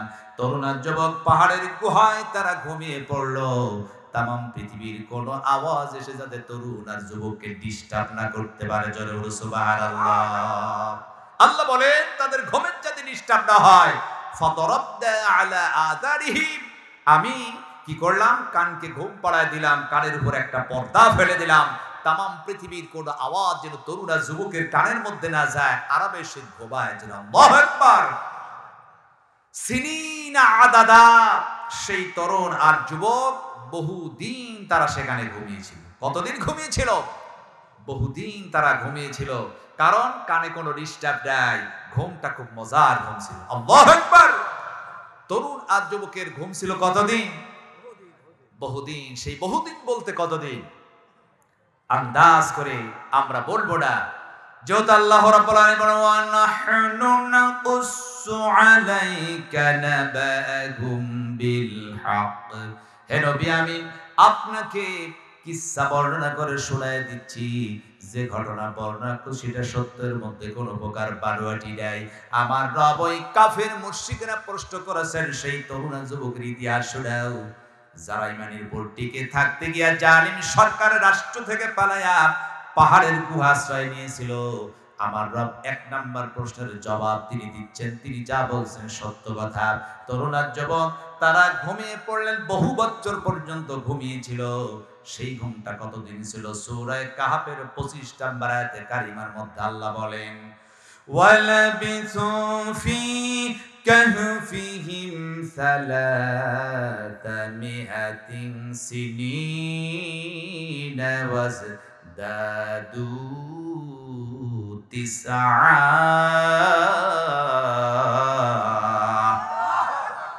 আল্লাহ রাব্বুল আলামিন বলেন তরুণ আর যুবক পাহাড়ের গুহায় ঘুমিয়ে পড়ল। একদিন নয়, 2 দিন নয়, 1 মাস নয়, 2 মাস নয়, তরুণ আর যুবক 309 বছর পর্যন্ত সেখানে ঘুমায় গেল। তার কারণ ফাদরাবনা আলা আযানিহিম, আল্লাহ বলেন আমি তাদের কানের উপর পর্দা ফেলে দিলাম, কানকে ঘুম পাড়ায় দিলাম। তাম পৃথিবীর কোনো আওয়াজ এসে তাদের কোনো ডিস্টার্ব করতে পারলো না। আর তরুণ আর যুবকেরা আরামের সহিত তারা 309 বছর ঘুমিয়েছিলেন। জোরে বলো সুবহানাল্লাহ। আমার ভাইরা শুনুন, কানের ডিস্টার্ব নয়, আমরা যখন বিছানায় ঘুমিয়ে যাই দেখবেন চোখেরও ডিস্টার্ব হয় কি হয় না? টিউবের আলো যখন আসে ঘুমে বড় বিরক্ত হয়, অন্ধকারে ঘুমটা ভালো হয়, হয় কি হয় না? আমরা লাইট বন্ধ করে দিয়ে অন্ধকারের মধ্যে ঘুমাই। আল্লাহ বলেন তরুণ আর যুবক সাহায্য চেয়েছে আমার কাছে, কোন পৃথিবীর কোন কারো কাজের সাহায্য না, সে আমার কাজের সাহায্য চাইলো। 2 নম্বর তারা ছিল মজলুম, আমি আল্লাহ তাদের এমন সাহায্য করলাম, শুধু কানকে ডিস্টার্ব থেকে রক্ষা করলাম না, আমি রব্বুল আলামিন চোখের ডিস্টার্ব থেকে বান্দাদেরকে আমি সহযোগিতা করেছিলাম। আল্লাহ রাব্বুল আলামিন সূরা কাহফের 17 নম্বর আয়াতে কারিমার মধ্যে তিনি বলেন ওয়াতারাশ শামসা ইযা তালাআত তাযাওয়ারু আন কাহফিহিম যাতাল ইয়ামিনি ওয়া ইযা গরাবাত তাকরিদুহুম যাতাশ শিমাল। আল্লাহ রাব্বুল আলামিন বলেন আমি সেই তরুণ আর যুবক আমার কাছে সাহায্য চেয়েছে, আমি আল্লাহ রাব্বুল আলামিন চোখের ডিস্টার্ব থেকে হেফাজত করলাম। সেই তরুণ আর যুবক ওয়াতারা শামসা ইযা তালাআত তাযাওয়ারু আন কাফিহিম যাতাল ইয়ামিন, পাহাড়ের গুহায় যখন তরুণ আর যুবক ঘুমিয়েছিল, আমি আল্লাহ রাব্বুল আলামিন সূর্য যখন উদিত হচ্ছিল সূর্যকে নির্দেশ করলাম একটু ডান দিক দিয়ে ঘুরে ঘুরে চলে যা। সূর্য ডান দিক দিয়ে একটু ঘুরে গেলেন যাতে সূর্যের আলো তরুণ আর যুবকের চোখে লেগে ডিস্টার্ব না হয়। জোরে বলো সুবহানাল্লাহ। ওয়াইদা গরাবাত তাকরিদুহুম যাতাশ শিমাল, সূর্য যখন ডুবে যাচ্ছে আল্লাহ নির্দেশ করলেন সূর্য একটু বাম দিক দিকে হেলে যা। সূর্য ডুবার সময় বাম দিকে একটু হেলে গেল, তরুণের যুবকের চোখে কোনো আলো লাগলো না। ওটার সময় ডাইনে আর ডোবার সময় বামে, 2 দিক দিয়ে হেলে হেলে চলে যায় তরুণের যুবকে যাতে সূর্যের আলো পড়ে বড় ডিস্টার্ব না হয়। আমার আল্লাহ বলেন চোখের ডিস্টার্ব থেকে হিফাজত করেছি, কানের ডিস্টার্ব থেকে হিফাজত করলাম। তরুণ আর যুবক যেহেতু সাহায্য চেয়েছে আমার কাছে, অপরদিকে তারা মাজলুম, আমি আল্লাহ তাদেরকে সেই দিন সাহায্য করেছিলাম। জোরে বলে সুবহানাল্লাহ। আবার ভাইরা এখন আপনাদের প্রশ্ন হতে পারে হুজুর তারা কানের ডিস্টার্ব থেকে বেঁচে গেলেন, চোখের ডিস্টার্ব থেকে আরামের সহিত 309 বছর ঘুমিয়ে পড়লেন। এই যে 309 বছর তারা ঘুমিয়েছিলেন, দীর্ঘদিন তারা পাহাড়ের গুহায় মাটির উপর পড়ে আছে, তাহলে কোনো পোকা মাকড় কি তাদেরকে খেয়ে ফেললো না? একটা লাশ যদি মাটির উপর পড়ে থাকে 5 দিন 7 দিন গেলে পোকা মাকড় লেগে যায়, দুর্গন্ধ পচা গন্ধ বের হয় কি হয় না? হয় কি হয় না? সেখানে পড়ে আছে, ঘুমিয়ে আছে, পোকা মাকড় তো খেয়ে ফেলানোর কথা, একভাবে পড়ে আছে। আমার আল্লাহ বলেন না, এটা হয় নাই, যেহেতু তরুণ আর যুবক সাহায্য চেয়েছে আমার কাছে, আমি আল্লাহ পাক তাদেরকে সাহায্য করেছি। চলে সুবহান। কেমনি করে আমি 309 বছর ঘুমিয়ে থাকলো, কোনো ডিস্টার্ব হলো না। আল্লাহ রাব্বুল আলামিন তিনি সূরা কাহফের 18 নম্বর আয়াতে কারিমার মধ্যে তাম পৃথিবীর মানুষকে জানিয়ে দিল, পৃথিবীর মানুষ শোনো, 309 বছর ঘুমিয়ে থাকলো, পোকামাকড় কেমনি খাইবে? খাইতে পারলো না। আল্লাহ রাব্বুল আলামিন তিনি বলেন, ওয়া তাহসাবুহুম আইকাদা ওয়া হুম রুকুদ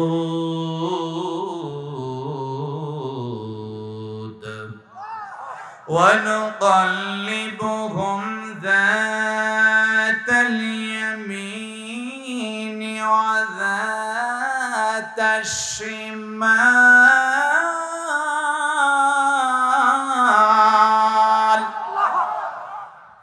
وكلبهم باسط ذراعيه بالوصيد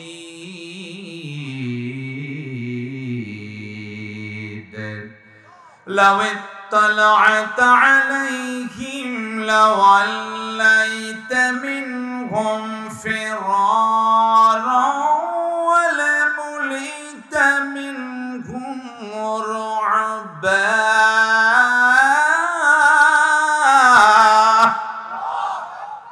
আল্লাহ রাব্বুল আলামিন বলেন, পৃথিবীর মানুষ শোনা রাখো, আমি আল্লাহ রাব্বুল আলামিন সেই তরুণ আর যুবক 309 বছর ঘুমিয়ে থাকলো, তাদের কোনো পোকামাকড় খাইলো না। তার কারণ কি? শোনা রাখো, ওয়া তাহসাবুহুম আইকাদা ওয়া হুম রুকুদ। হে নবী, আল্লাহ রাব্বুল আলামিন তার নবীকে কিচ্ছা শোনাচ্ছেন, সত্য ঘটনা।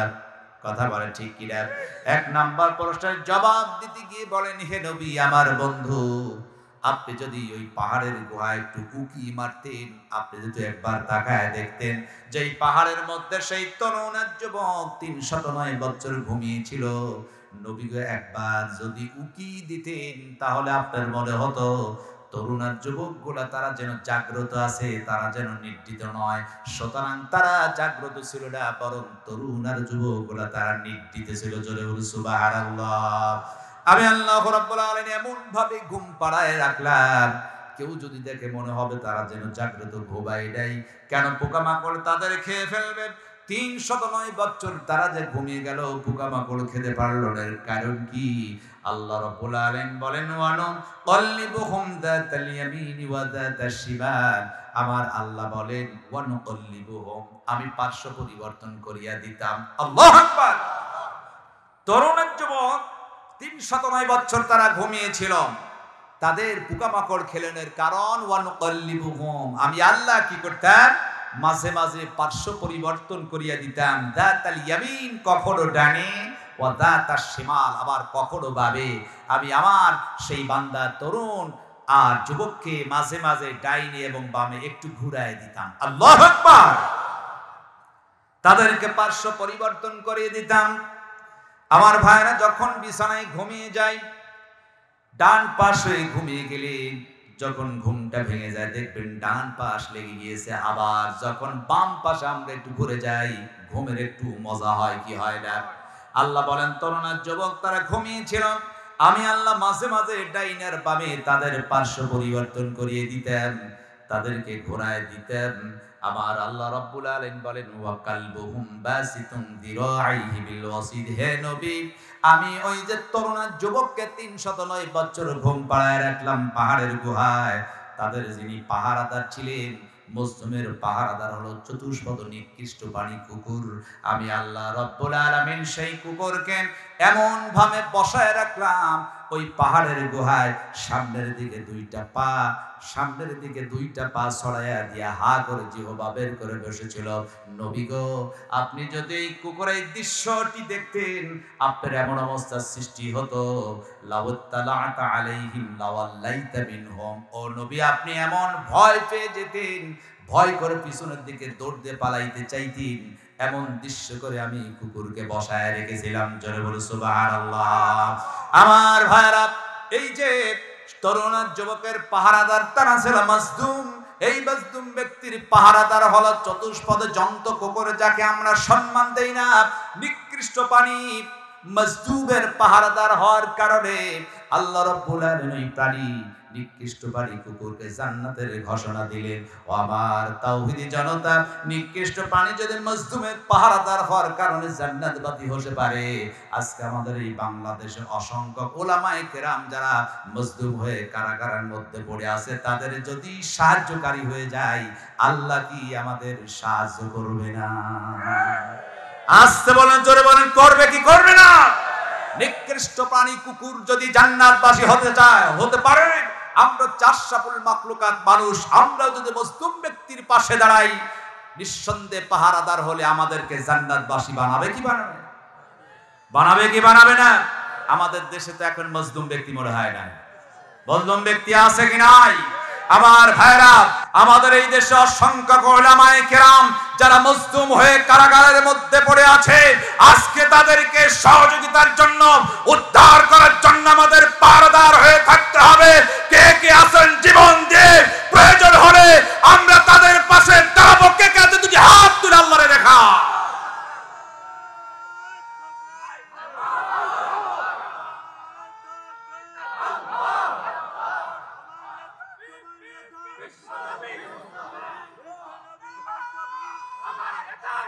আলহামদুলিল্লাহ, আলহামদুলিল্লাহ। হাত দাবান।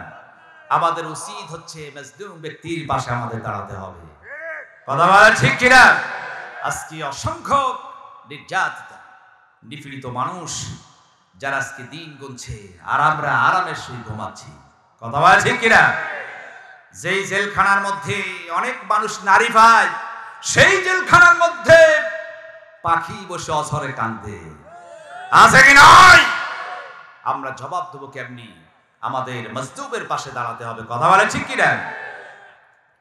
আমার ভাইরা, আল্লাহ রাব্বুল আলামিন বলেন, শোনো, সেই তরুণ যুবক যারা পাহাড়ের গুহায় ঢুকলেন, আমি আল্লাহর কাছে সাহায্য চাইল, আর আমি আল্লাহ রাব্বুল আলামিন তাদেরকে সাহায্য করলাম। তার কারণ হচ্ছে তরুণ যুবক দুনিয়ার কোন ব্যক্তির কাছে না গিয়া সাহায্য চেয়েছে আমার কাছে। জোরে বলো সুবহানাল্লাহ। আবার ভাইরা, তরুণ আর যুবক তারা ঘুমিয়েছিলেন কতদিন? 309 বছর ঘুমিয়েছিলেন। তাদের পোকামাকড় খাইল না। কারণ আল্লাহ পাক কি করে? নুকাল্লিবুহুম যাতাল ইয়ামিনি ওয়া যাতাশ শিমাল, ডাইনে এবং বামে একটু পার্শ্ব পরিবর্তন করে দিয়েছিলেন। জোরে বলো সুবহান।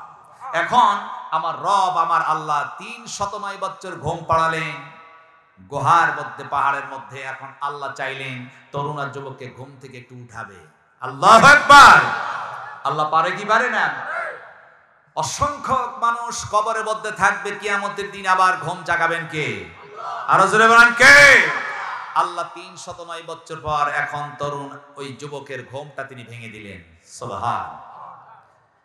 আল্লাহ রাব্বুল আলামিন বলেন, وَكَذَلِكَ بَعَثْنَاهُمْ لِيَتَسَاءَلُوا بَيْنَهُمْ قَالَ قَائِلٌ مِّنْهُمْ كَمْ لَبِثْتُمْ قَالَ لَبِثْنَا يَوْمًا أَوْ بَعْضَ يَوْمٍ قَالُوا رَبُّكُمْ أعلم بما لبثتم فابعثوا أحدكم بورقكم هذه إلى المدينة فلينظر أيها أزكى طعاما فليأتكم برزق ولا يتلطف ولا يشعرن بكم أحدا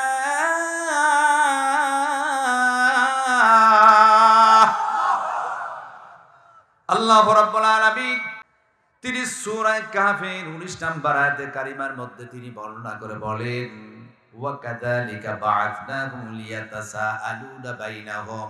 আল্লাহ রাব্বুল আলামিন তিনি বলেন সেই তরুণ যুবক 309 বছর পাহাড়ের গুহায় ঘুম পাড়লেন। ঘুম থেকে যখন তারা জেগে উঠলো, আমি আল্লাহ ঘুমটা ভেঙে দিলাম। তখন ঘুম থেকে এটে তরুণ যুবক তারা পরামর্শ করতে শুরু করলো, কারণ ওই সময় তরুণ যুবকের পেটে প্রচন্ড ক্ষুধা ছিল। কথা বলে ঠিক কি না? 309 বছর ঘুমিয়ে আছে, প্রচন্ড ক্ষুধা লেগেছে।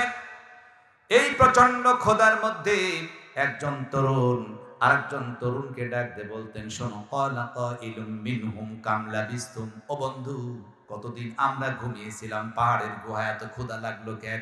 প্রচন্ড ক্ষুধা লেগেছে। ক্বালু লাবিসনা ইয়াওমান আও বা'দা ইয়াওম, একজন যুবক বলল একদিন অথবা একদিনের কিছু কম সময় ঘুমিয়েছিলাম, এই তো কালকে ঘুমালাম আর উঠে পড়লাম, কিন্তু এর মধ্য দিয়ে কেটে গিয়েছে 309 বছর। কতদিন? 309 বছর গেছে। তরুণ যুবকেরা তারা ভাবলো কালকে ঘুমালাম, এই তো ঘুমিয়েছে আর ঘুমটা ভেঙে গেল। কতগুলো তরুণ বলল ক্বালু রাব্বুকুম আ'লামু বিমা লাবিসতুম, তবে আল্লাহই ভালো জানেন কতদিন ঘুমিয়েছিলাম। ও বন্ধু কতদিন ঘুমিয়েছিলাম, প্রচন্ড ক্ষুধা লেগে গিয়েছে। ফাবা'আতু আহাদাকুম বিওয়ারিকিকুম হাদিহি ইলাল মাদিনা, টাকা নাও, চলে যাও শহরে, খাবার আনো, প্রচন্ড ক্ষুধা লেগেছে। একজন যুবককে যখন টাকা দেয়া হলো আর তাকে সাবধান করে বললেন ফালিয়ানজুর, সাবধান থাকবে, আইয়ুহা আযকা তুআমান, যে খাবার আনবে নিঃসন্দেহে সেই খাবারটি যেন হালাল হয়ে যায়। জোরে বলো সুবহানাল্লাহ। সাবধান থাকবে, খাবার আনবে ঠিক, কিন্তু খাবারটি হতে হবে হালাল। কি হতে হবে? হারাম খাদ্য খাইলে কি ইবাদত কবুল হয়? কবুল হবে? ইবাদতের কবুলের পুরো শর্ত হচ্ছে হালাল খাদ্য খাওয়া। কথা ঠিক কিনা? সুদ খেয়ে, ঘুষ খেয়ে, ইয়তীম মিসকিনের গরিবের সম্পদ মেরে খেয়ে ইবাদত করলে আল্লাহর দরবারে মঞ্জুর হবে না। কথা ঠিক কিনা? আমাদের দেশে এমন কিছু নেতা আছে গরিবের টাকা মেরে খায়, আছে কি নাই? আসতে বলে জোরে, আছে কি নাই? গরিবের টাকা মেরে খায়, ইয়তীমের টাকা মেরে খায়, বিধবার টাকা মেরে খায়। আহারে, যেই নেতা, যেই প্রভাবশালী, যে গ্রাম্য প্রধান, যে ব্যক্তি গরিবের টাকা মেরে খেয়েছে, জবাব দিতে হবে আল্লাহর কাছে। কথা ঠিক কিনা? আল্লাহর কাছে জবাব দিতে হবে। সুতরাং হারাম খাদ্য খেয়ে ইবাদত করলে ইলাহির দরবারে কখনো মঞ্জুর হবে না। এখন বলছেন যাও খাবার আনো, শর্ত হচ্ছে খাবার যেন হালাল হয়। একজন যুবক বের হয়েছেন, পাহাড় থেকে নামলেন, কেটে গিয়েছে 309 বছর। সে ভেবেছেই তো কালকে ঘুমালাম আর ঘুম থেকে উঠেছি, পাহাড় থেকে নেমে এখন গ্রাম আর চিনতে পারছে না। তার কারণ চিত্র সব পাল্টে গিয়েছে। এখন ও গ্রামের নামগুলো আর সব উল্টাপাল্টা হয়ে গেছে। কারণ আমাদের দেশে এক সরকার আসে, পরের সরকার আসলে এই 5 বছরের মধ্যে অনেক নাম পরিবর্তন করা হয়। কথা বলা ঠিক কিনা? কেটে গিয়েছে 309 বছর, গ্রাম, থানা, জেলা সব পরিবর্তন হয়ে গেছে। এখন চিনতে পারছে না যুবক। যায় একজন যুবকের, এই ভাই শহর কোন দিকে? আমি তো রুটি কিনতে চাই। এখন বলছে শহর এই দিকে। শহরের দিকে দৌড়ায় গিয়ে বলে রুটি পট্টি কোন জায়গায়? হোটেলে রুটি কিনতে হবে। জানলেন, হোটেলে ঢুকলেন, দেখেন প্রচন্ড ভিড়, লোকেরা রুটি কিনছে। দোকানদার ভাই রুটি কয় টাকা পিস? বলে 1 টাকা। বলেন কি? গতকালকে কিনলাম, 1 টাকায় কিনলে রোজা বহন করা কষ্ট হয়, আর তুমি বলছো 1 রুটি 1 টাকা?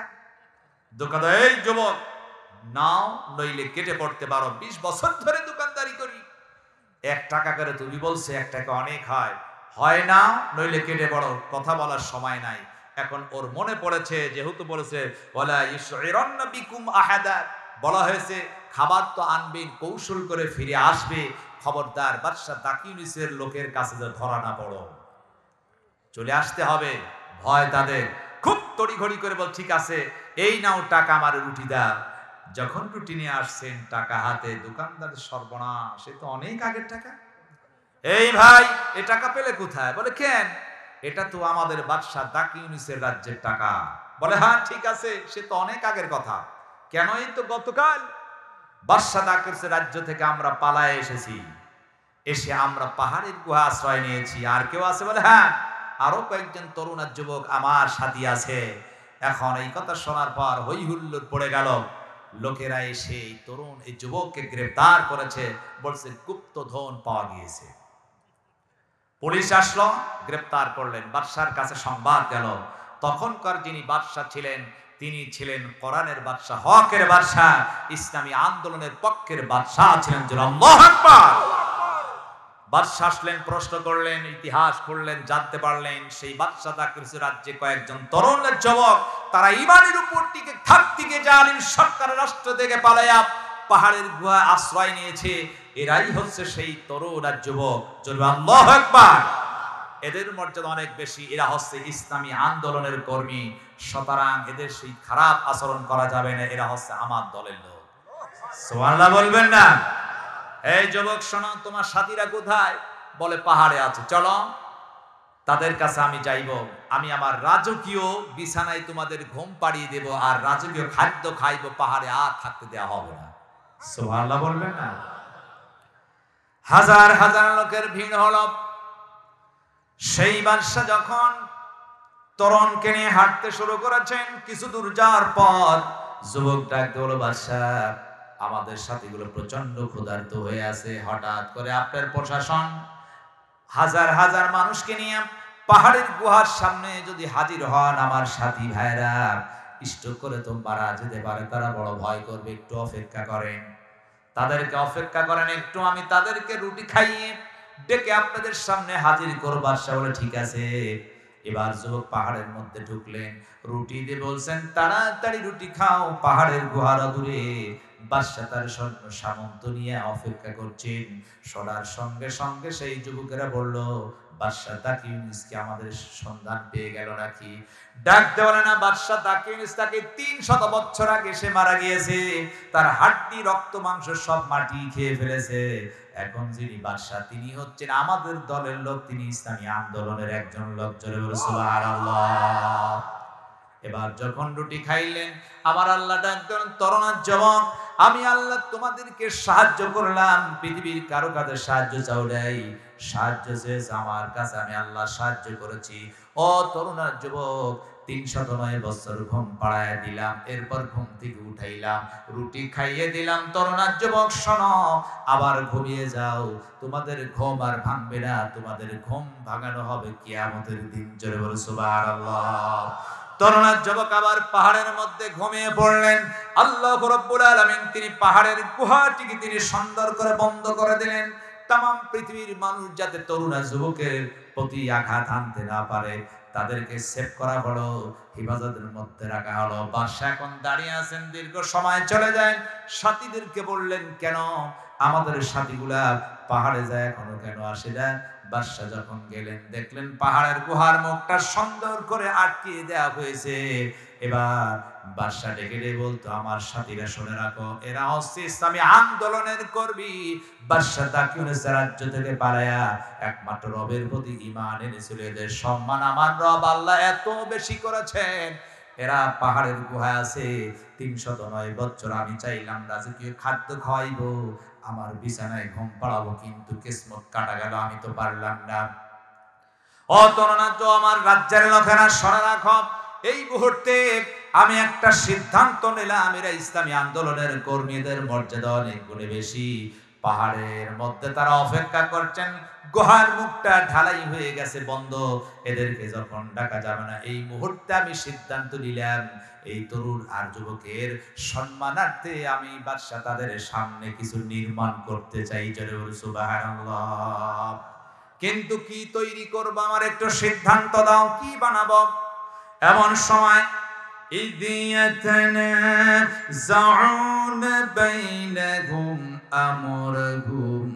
সেখানকার দলবল নির্বিশেষের যারা লোক ছিল এরা এসে তারা সেখানে ঝগড়া সৃষ্টি করলো। এমন ঝগড়া শুরু হয়ে গেল, দলবল তারা কেউ কেউ বলতে শুরু করলো, আমরা এখানে এখানে একটা প্রাচীর নির্মাণ করব। কেউ বলে স্মৃতিসৌধ হবে, কেউ বলে শহীদ মিনার হবে, কেউ বলে মূর্তি হবে।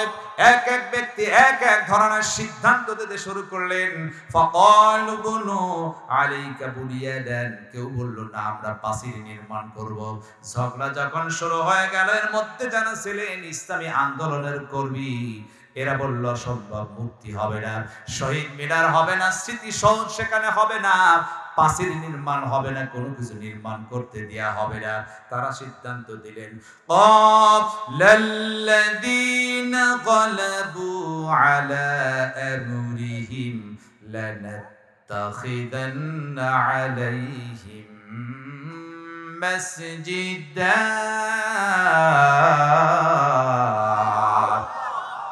এরা ডাকতে বলো, ও বাদশাহ, এখানে শহীদ মিনার হতে পারে না, স্মৃতিসৌধ হবে না, মূর্তি টূর্তি কোনো কিছু মানি না, প্রাচীর হবে না। আমরা সিদ্ধান্ত নিয়েছি এই তরুণ যুবক ইসলামী আন্দোলনের কর্মী, এদের সামনে তাদের সম্মানার্থে আমরা আল্লাহর ঘর মসজিদ বানাবো। আল্লাহু আকবার।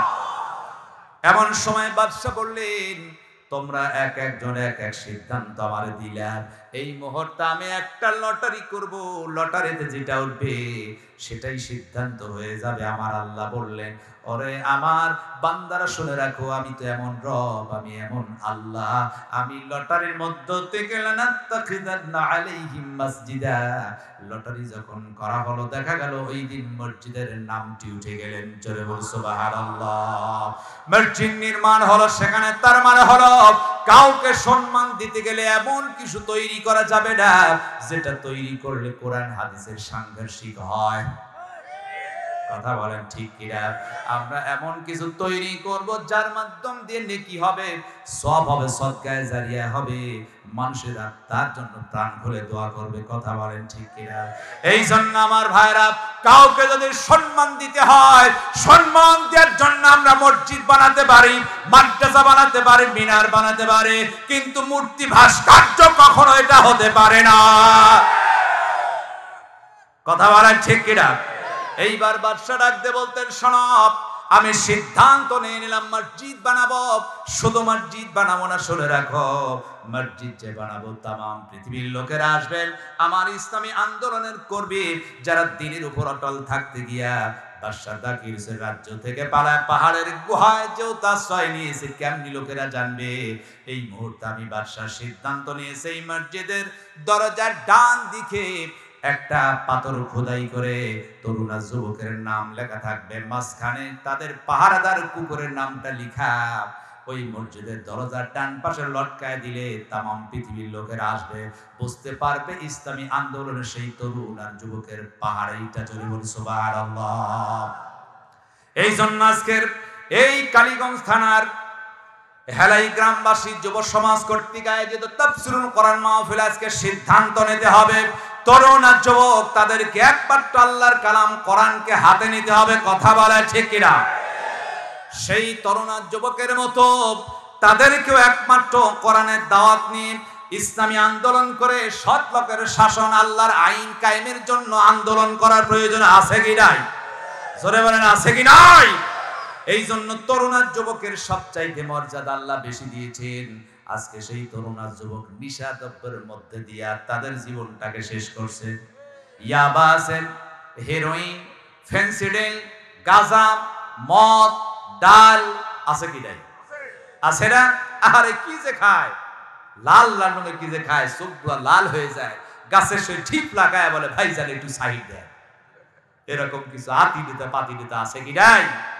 ও তরুণ যুবক, তোমাদের মর্যাদা আল্লাহর কাছে সবচাইতে বেশি। সুতরাং এই তরুণ যুবক তাদের শোভা পায় একমাত্র আল্লাহর কোরআন। কথা বলে ঠিক কিনা? মদ ছেড়ে দিতে হবে, গাঁজা ছেড়ে দিতে হবে, ফেন্সিডিল ছেড়ে দিতে হবে, ইয়াবা ট্যাবলেট ছেড়ে দিতে হবে। আজকে নিশা দ্রব্য ছেড়ে দিয়ে একমাত্র আল্লাহর কালাম কোরআনকে হাতে তুলে নিতে হবে। কথা ঠিক কিনা? তরুণ যুবক, আপনি যদি আল্লাহর কালাম কোরআনকে হাতে তুলে নিতে পারেন, আমার বিশ্বাস আজকে আমাদের এই সমাজটা সোনালী সমাজে পরিণত হবে, সন্ত্রাস মুক্ত সমাজ প্রতিষ্ঠিত করতে পারে, উপহার দিতে পারে একমাত্র তরুণ আর যুবকেরা। কথা ঠিক কিনা? এই জন্য তরুণ আর যুবককে অবশ্যই ফিরে আসতে হবে আল্লাহর কালাম কোরআনের কাছে। কথা বলে ঠিক কিনা? পর্দার মা বোনেরা আছেন, মাদেরকে বলো মায়েরা, আজকে আমাদের মা বোনেরা বড় বেকায়দায়, সব চাইতে মা বোনেরা আজকে বড় বেকায়দার মধ্যে পড়ে গিয়েছে। তারা এমন অবস্থা সৃষ্টি করেছে যে রাস্তাঘাটে দোকানপাটে এখন শুধু নারীদের আনাগুনা আছে কি নাই, আছে কি নাই? মাদেরকে বলবো মা খবরদার, বেপরদায় হওয়া যাবে না। রাসূল আকরাম সাল্লাল্লাহু আলাইহি সাল্লাম বলেছেন নারীদের কাজ হচ্ছে চারটি। কয়টি? 5 ওয়াক্ত নামাজ, রমজানের রোজা, স্বামী থাকলে স্বামীর খেদমত, আর পর্দায় যদি থাকে রাসূল বলেছেন বিনা হিসাবে জান্নাতে চলে যাবে। জোরে বলেন সুবহানাল্লাহ। মায়েরা 5 ওয়াক্ত নামাজ পড়ে সময় মতো পড়তে চায় না, সময় মতো পড়তে হবে। রমজানের রোজার কথা কি বলবো, নফল রোজা মায়েরা ছাড়ে না, আছে কি রে? স্বামীর খেদমত তো মায়েরা খুব ভালো করে। আপনাদের এই কালীগঞ্জ এলাকার মায়েরা খুব ভালো। আমি আমার পাবদার কথা বলছি, ভাবদা ছাড়াই বেপরদায় চলে। অনেক সময় স্বামী এসে বলে রহিবা 1 গ্লাস পানি দাও, বলে কেন, জকে আছে ঢেলে খাও, এরকম কিছু বা আছে কি রে? মা খবরদার, এই কথা বলা যাবে না। অনেক মা অনেক সময় স্বামীকে গাল মন্দ করে, বলে আমি হয়েই ভাত খাইলাম, অন্য কেউ হলে ভাতই খাইত না, আছে কি রে? মাদের কোন মা খবরদার এই কাজ করা যাবে না। স্বামীর হুকুম মানতে হবে, খেদমত করতে হবে। 4 নাম্বার পর্দায় থাকতে হবে। পর্দায় এখন আছে দরজার জানালায়, কথা বলা ঠিক কিনা? টাইট ফিটিং পোশাক আছে কি নাই?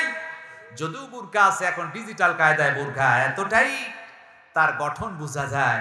মা এমন বুরকা পরবেন না যে বুরকার মাধ্যমে আপনার শরীরের গঠন বোঝা যায়। বুরকা হবে ঢিলা, যাতে আরেকজন মানুষ ঢুকা যায়, কথা বল ঠিক কিনা? টাইট ফিটিং বুরকা পরা যাবে না। এজন্য আমি একটা গান মাঝে মাঝে গেয়ে থাকি, এক কলি কি বলবো, কি বলবো? মায়েরা রাগ করবে না তো? পর্দা নামে বুরকা পরে, পর্দা সে তো করে না, সত্য কথা বলছি আমি, রাগ তো কে হই কইরো না। রাস্তাঘাটে চলে নারী নামে বুরকা পরে, বুরকা নামে বুরকা পরে, মুখটি খালি করে, আছে কি নাই? আছে কি নাই? কিছু মাঝে বুরকা পরে মুখ থাকে খোলা।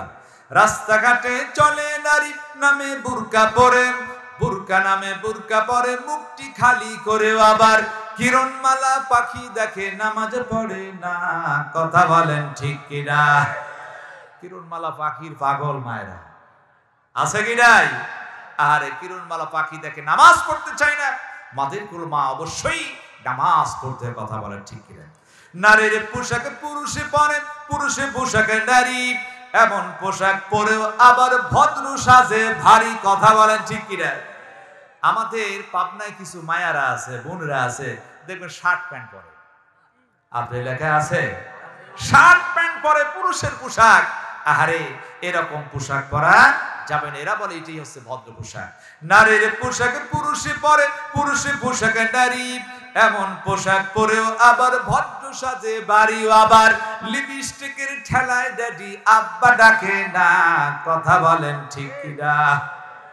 অনেক মায়েরা চায় লিপস্টিক মাখায় হকি স্টিক, এমন ভাবে মাখায়, আব্বা যখন বলে ও হালিবা এখানে আসো, আব্বা বললে 2টা ঠোঁট এক জায়গায় হয়ে যাবে, লিপস্টিক উঠে যাবে।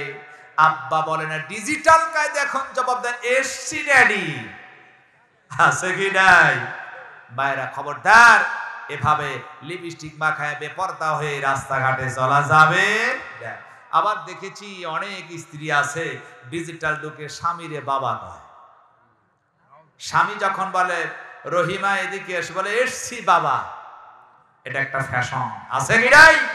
শিক্ষিত ফ্যামিলি তারা বলে যে এসছি বাবা, স্বামীকে বাবা কয়, এ কথা বলা যাবে না।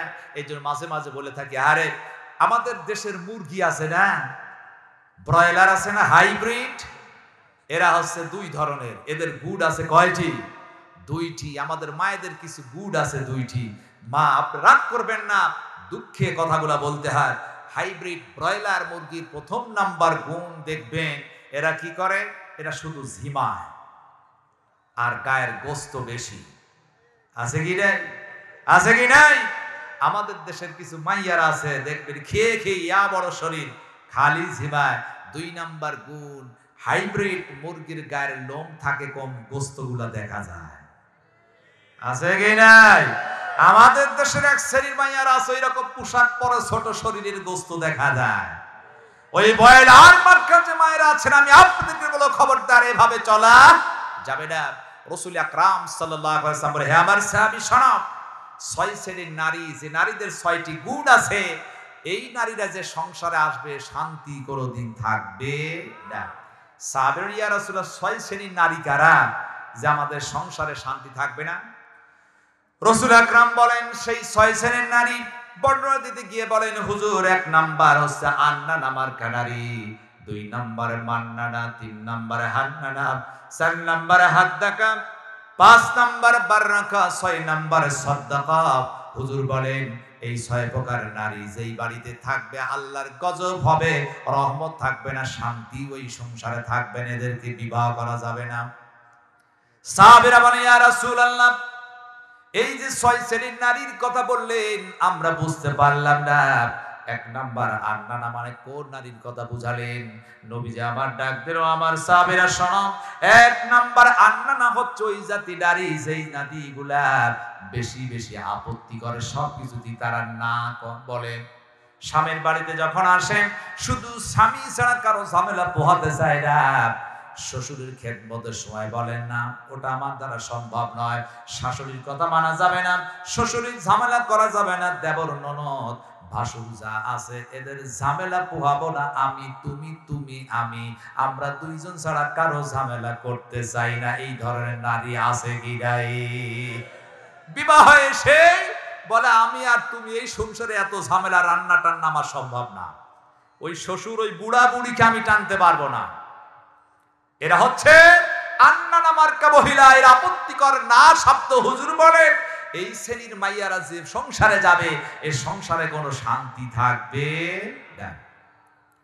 সাহাবীরা বলেন ইয়া রাসূলুল্লাহ 2 নম্বরে মান্নানা কোন নারী? নবী বলেন আমার সাহাবীরা শোনো, 2 নম্বরে মান্নানা ওই নারী যারা সব সময় খুঁটা দিয়ে কথা বলে। স্বামীকে বলে প্রাণের স্বামী গো আমার বাবার বাড়ি থেকে 1 লক্ষ টাকা এনে দিয়েছিলাম বলে সংসার চলে, নইলে চলতো না। এইরকম খুঁটা দিয়া মার্কা মহিলা আছে কি নাই? 1 বিঘা জমি পেয়েছে এটা এনে দিলাম তাই চলো, নাই যে কিন্তু চলতে পারতা না। আমার মায়েরা আপনি যদি আপনার স্বামীকে সহযোগিতা করেন খুঁটা দেয়া যাবে না, তবে খুঁটা দেওয়ারও কিছু কারণ আছে। বর্তমান যুগে কৌতুক নামক যৌতুক আছে কি নাই? আসতে বলে যৌতুক প্রথা আছে কি নাই? যেই পুরুষগুলা যৌতুক নিয়ে বিবাহ করে ওই স্ত্রীর কাছে স্বামী বড় অসহায়। কথা বলা ঠিক কিনা? কেউ যদি যৌতুক নেন আপনি বিক্রি হয়ে গেছেন আপনার স্ত্রীর কাছে, আপনার স্ত্রী বলবে আমি তোমারে মোটরসাইকেল দিয়ে ক্রয় করে নিয়েছি, আমার কথাই তোমাকে শুনতে হবে। আছে কি নাই? আমাদের মাসুম বিল্লাহ ভাই এই যে বসে আছে আমার ডাইনে, মাসুম বিল্লাহ ভাই ওনার স্ত্রীকে কত সুন্দর দামি পোশাক দেন, তুমি যে পোশাক দাও এটা আমার পছন্দ হয় না। এরকম জেদি মার্কা কিছু বিয়ে আছে কি নাই? রাসূল বলেন যে স্বামীর প্রতি সন্তুষ্ট হতে পারে না, যা কিছু দিবে তাতে সন্তুষ্ট থাকতে হবে। যে ব্যক্তি যে মহিলা সন্তুষ্ট থাকতে পারে না, জিদ করে, এই সংসারে কখনো শান্তি হবে না। সাহাবারা বলেন ইয়া রাসূলুল্লাহ বাররাকাটা কি?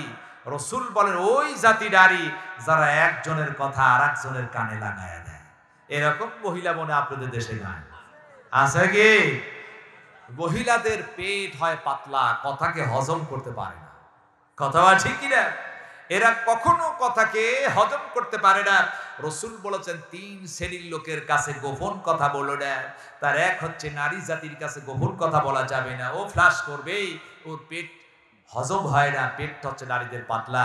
দেখবেন অনেক সময় মায়েরা যায় পাশের বাড়ি থেকে, বুবু পান খাচ্ছি চুন ফুরায় গেছে একটু চুন আমারে দাও। চুন নিয়ে চিবাচ্ছেন, হঠাৎ করে বলেন বুবু জানো অমকের গ্রামের অমকের ছেলে অমকের মেয়ে এই এই ঘটনা ঘটেছে, কেউ জানে না, আমি আর তুমি কাউকে কিন্তু বলা যাবে না। এখন বুবু বলে তাই কি বলি? ও পান চুন নিয়ে পান খেতে খেতে বাড়িতে না যেতেই ও দৌড় মেরেছে পাশের বাড়ি গিয়ে বলতে বুবু গো রান্না করবো, তেল ফুরায় গেছে একটু তেল দাও। তেল যখন ঢালছে জানো ওই গ্রামের অমকের ছেলে অমকের মেয়ে এই এই ঘটনা, কেউ জানে না, আমি আর তুমি কাউকে বলা যাবে না। বলে তাই কি বলি? ও আবার পাশের বাড়িতে বলতে বলতে 1 ঘন্টার মধ্যে গোটা গ্রাম বিবিসি লন্ডন হয়ে গেছে। এই মার্কার নারী আছে কি না? আছে কি নাই? মাদেরকে বলবো, মা খবরদার এরকম কাজ করা যাবে না। যে সংসারে এই ধরনের নারী আছে ওই সংসারে শান্তি থাকতে পারে না। 6 নম্বরে হুজুর বলেন সদ্দাকা হচ্ছে ওই নারী যারা অশ্লীল ভাষায় গাল বন্ধ করে। আমাদের নারীরা তো ঝগড়াঝাটি করেই না। এক গ্রামে শুরু করে আর এক গ্রাম থেকে শোনা যায়, মাইক লাগে না। মাঝে মাঝে আপনাদের সুবহানাল্লাহ বলার সাইজ ওই 2টা মহিলা যে ঝগড়া শুরু করেছে তার আওয়াজ বেশি হবে। এরকম কণ্ঠের আওয়াজ আছে কি নাই? মাদেরকে বলো, মা যেই মেয়েরা এরকম ঝগড়াঝাটি করে অশ্লীল ভাষায় যারা গালমন্দ করে রাসূল বলেন ওই সংসারে শান্তি থাকতে পারে না, সুতরাং এদেরকে তোমরা বিবাহ করবে না। সাহাবায়ে বলেন, ইয়া রাসূলুল্লাহ এই ধরনের নারীকে বিবাহ করা যাবে না, কিন্তু বুঝবো কেমনি? না বুঝলে তো কেমনি কি হবে? আজকে মাহফিলের মধ্যে অনেক অবিবাহিত ছেলে আছে না? এরা মনে মনে ভাবতেছে হুজুর যখন বল সুযোগ একটা যে আমরা ঠকতে রাজি নাই, বিবাহের আগে অবশ্যই আমরা দেখে নেব। তাহলে বুঝবেন কিভাবে? জানার উপায় আছে না? জানার প্রয়োজন আছে কি নাই? আছে না?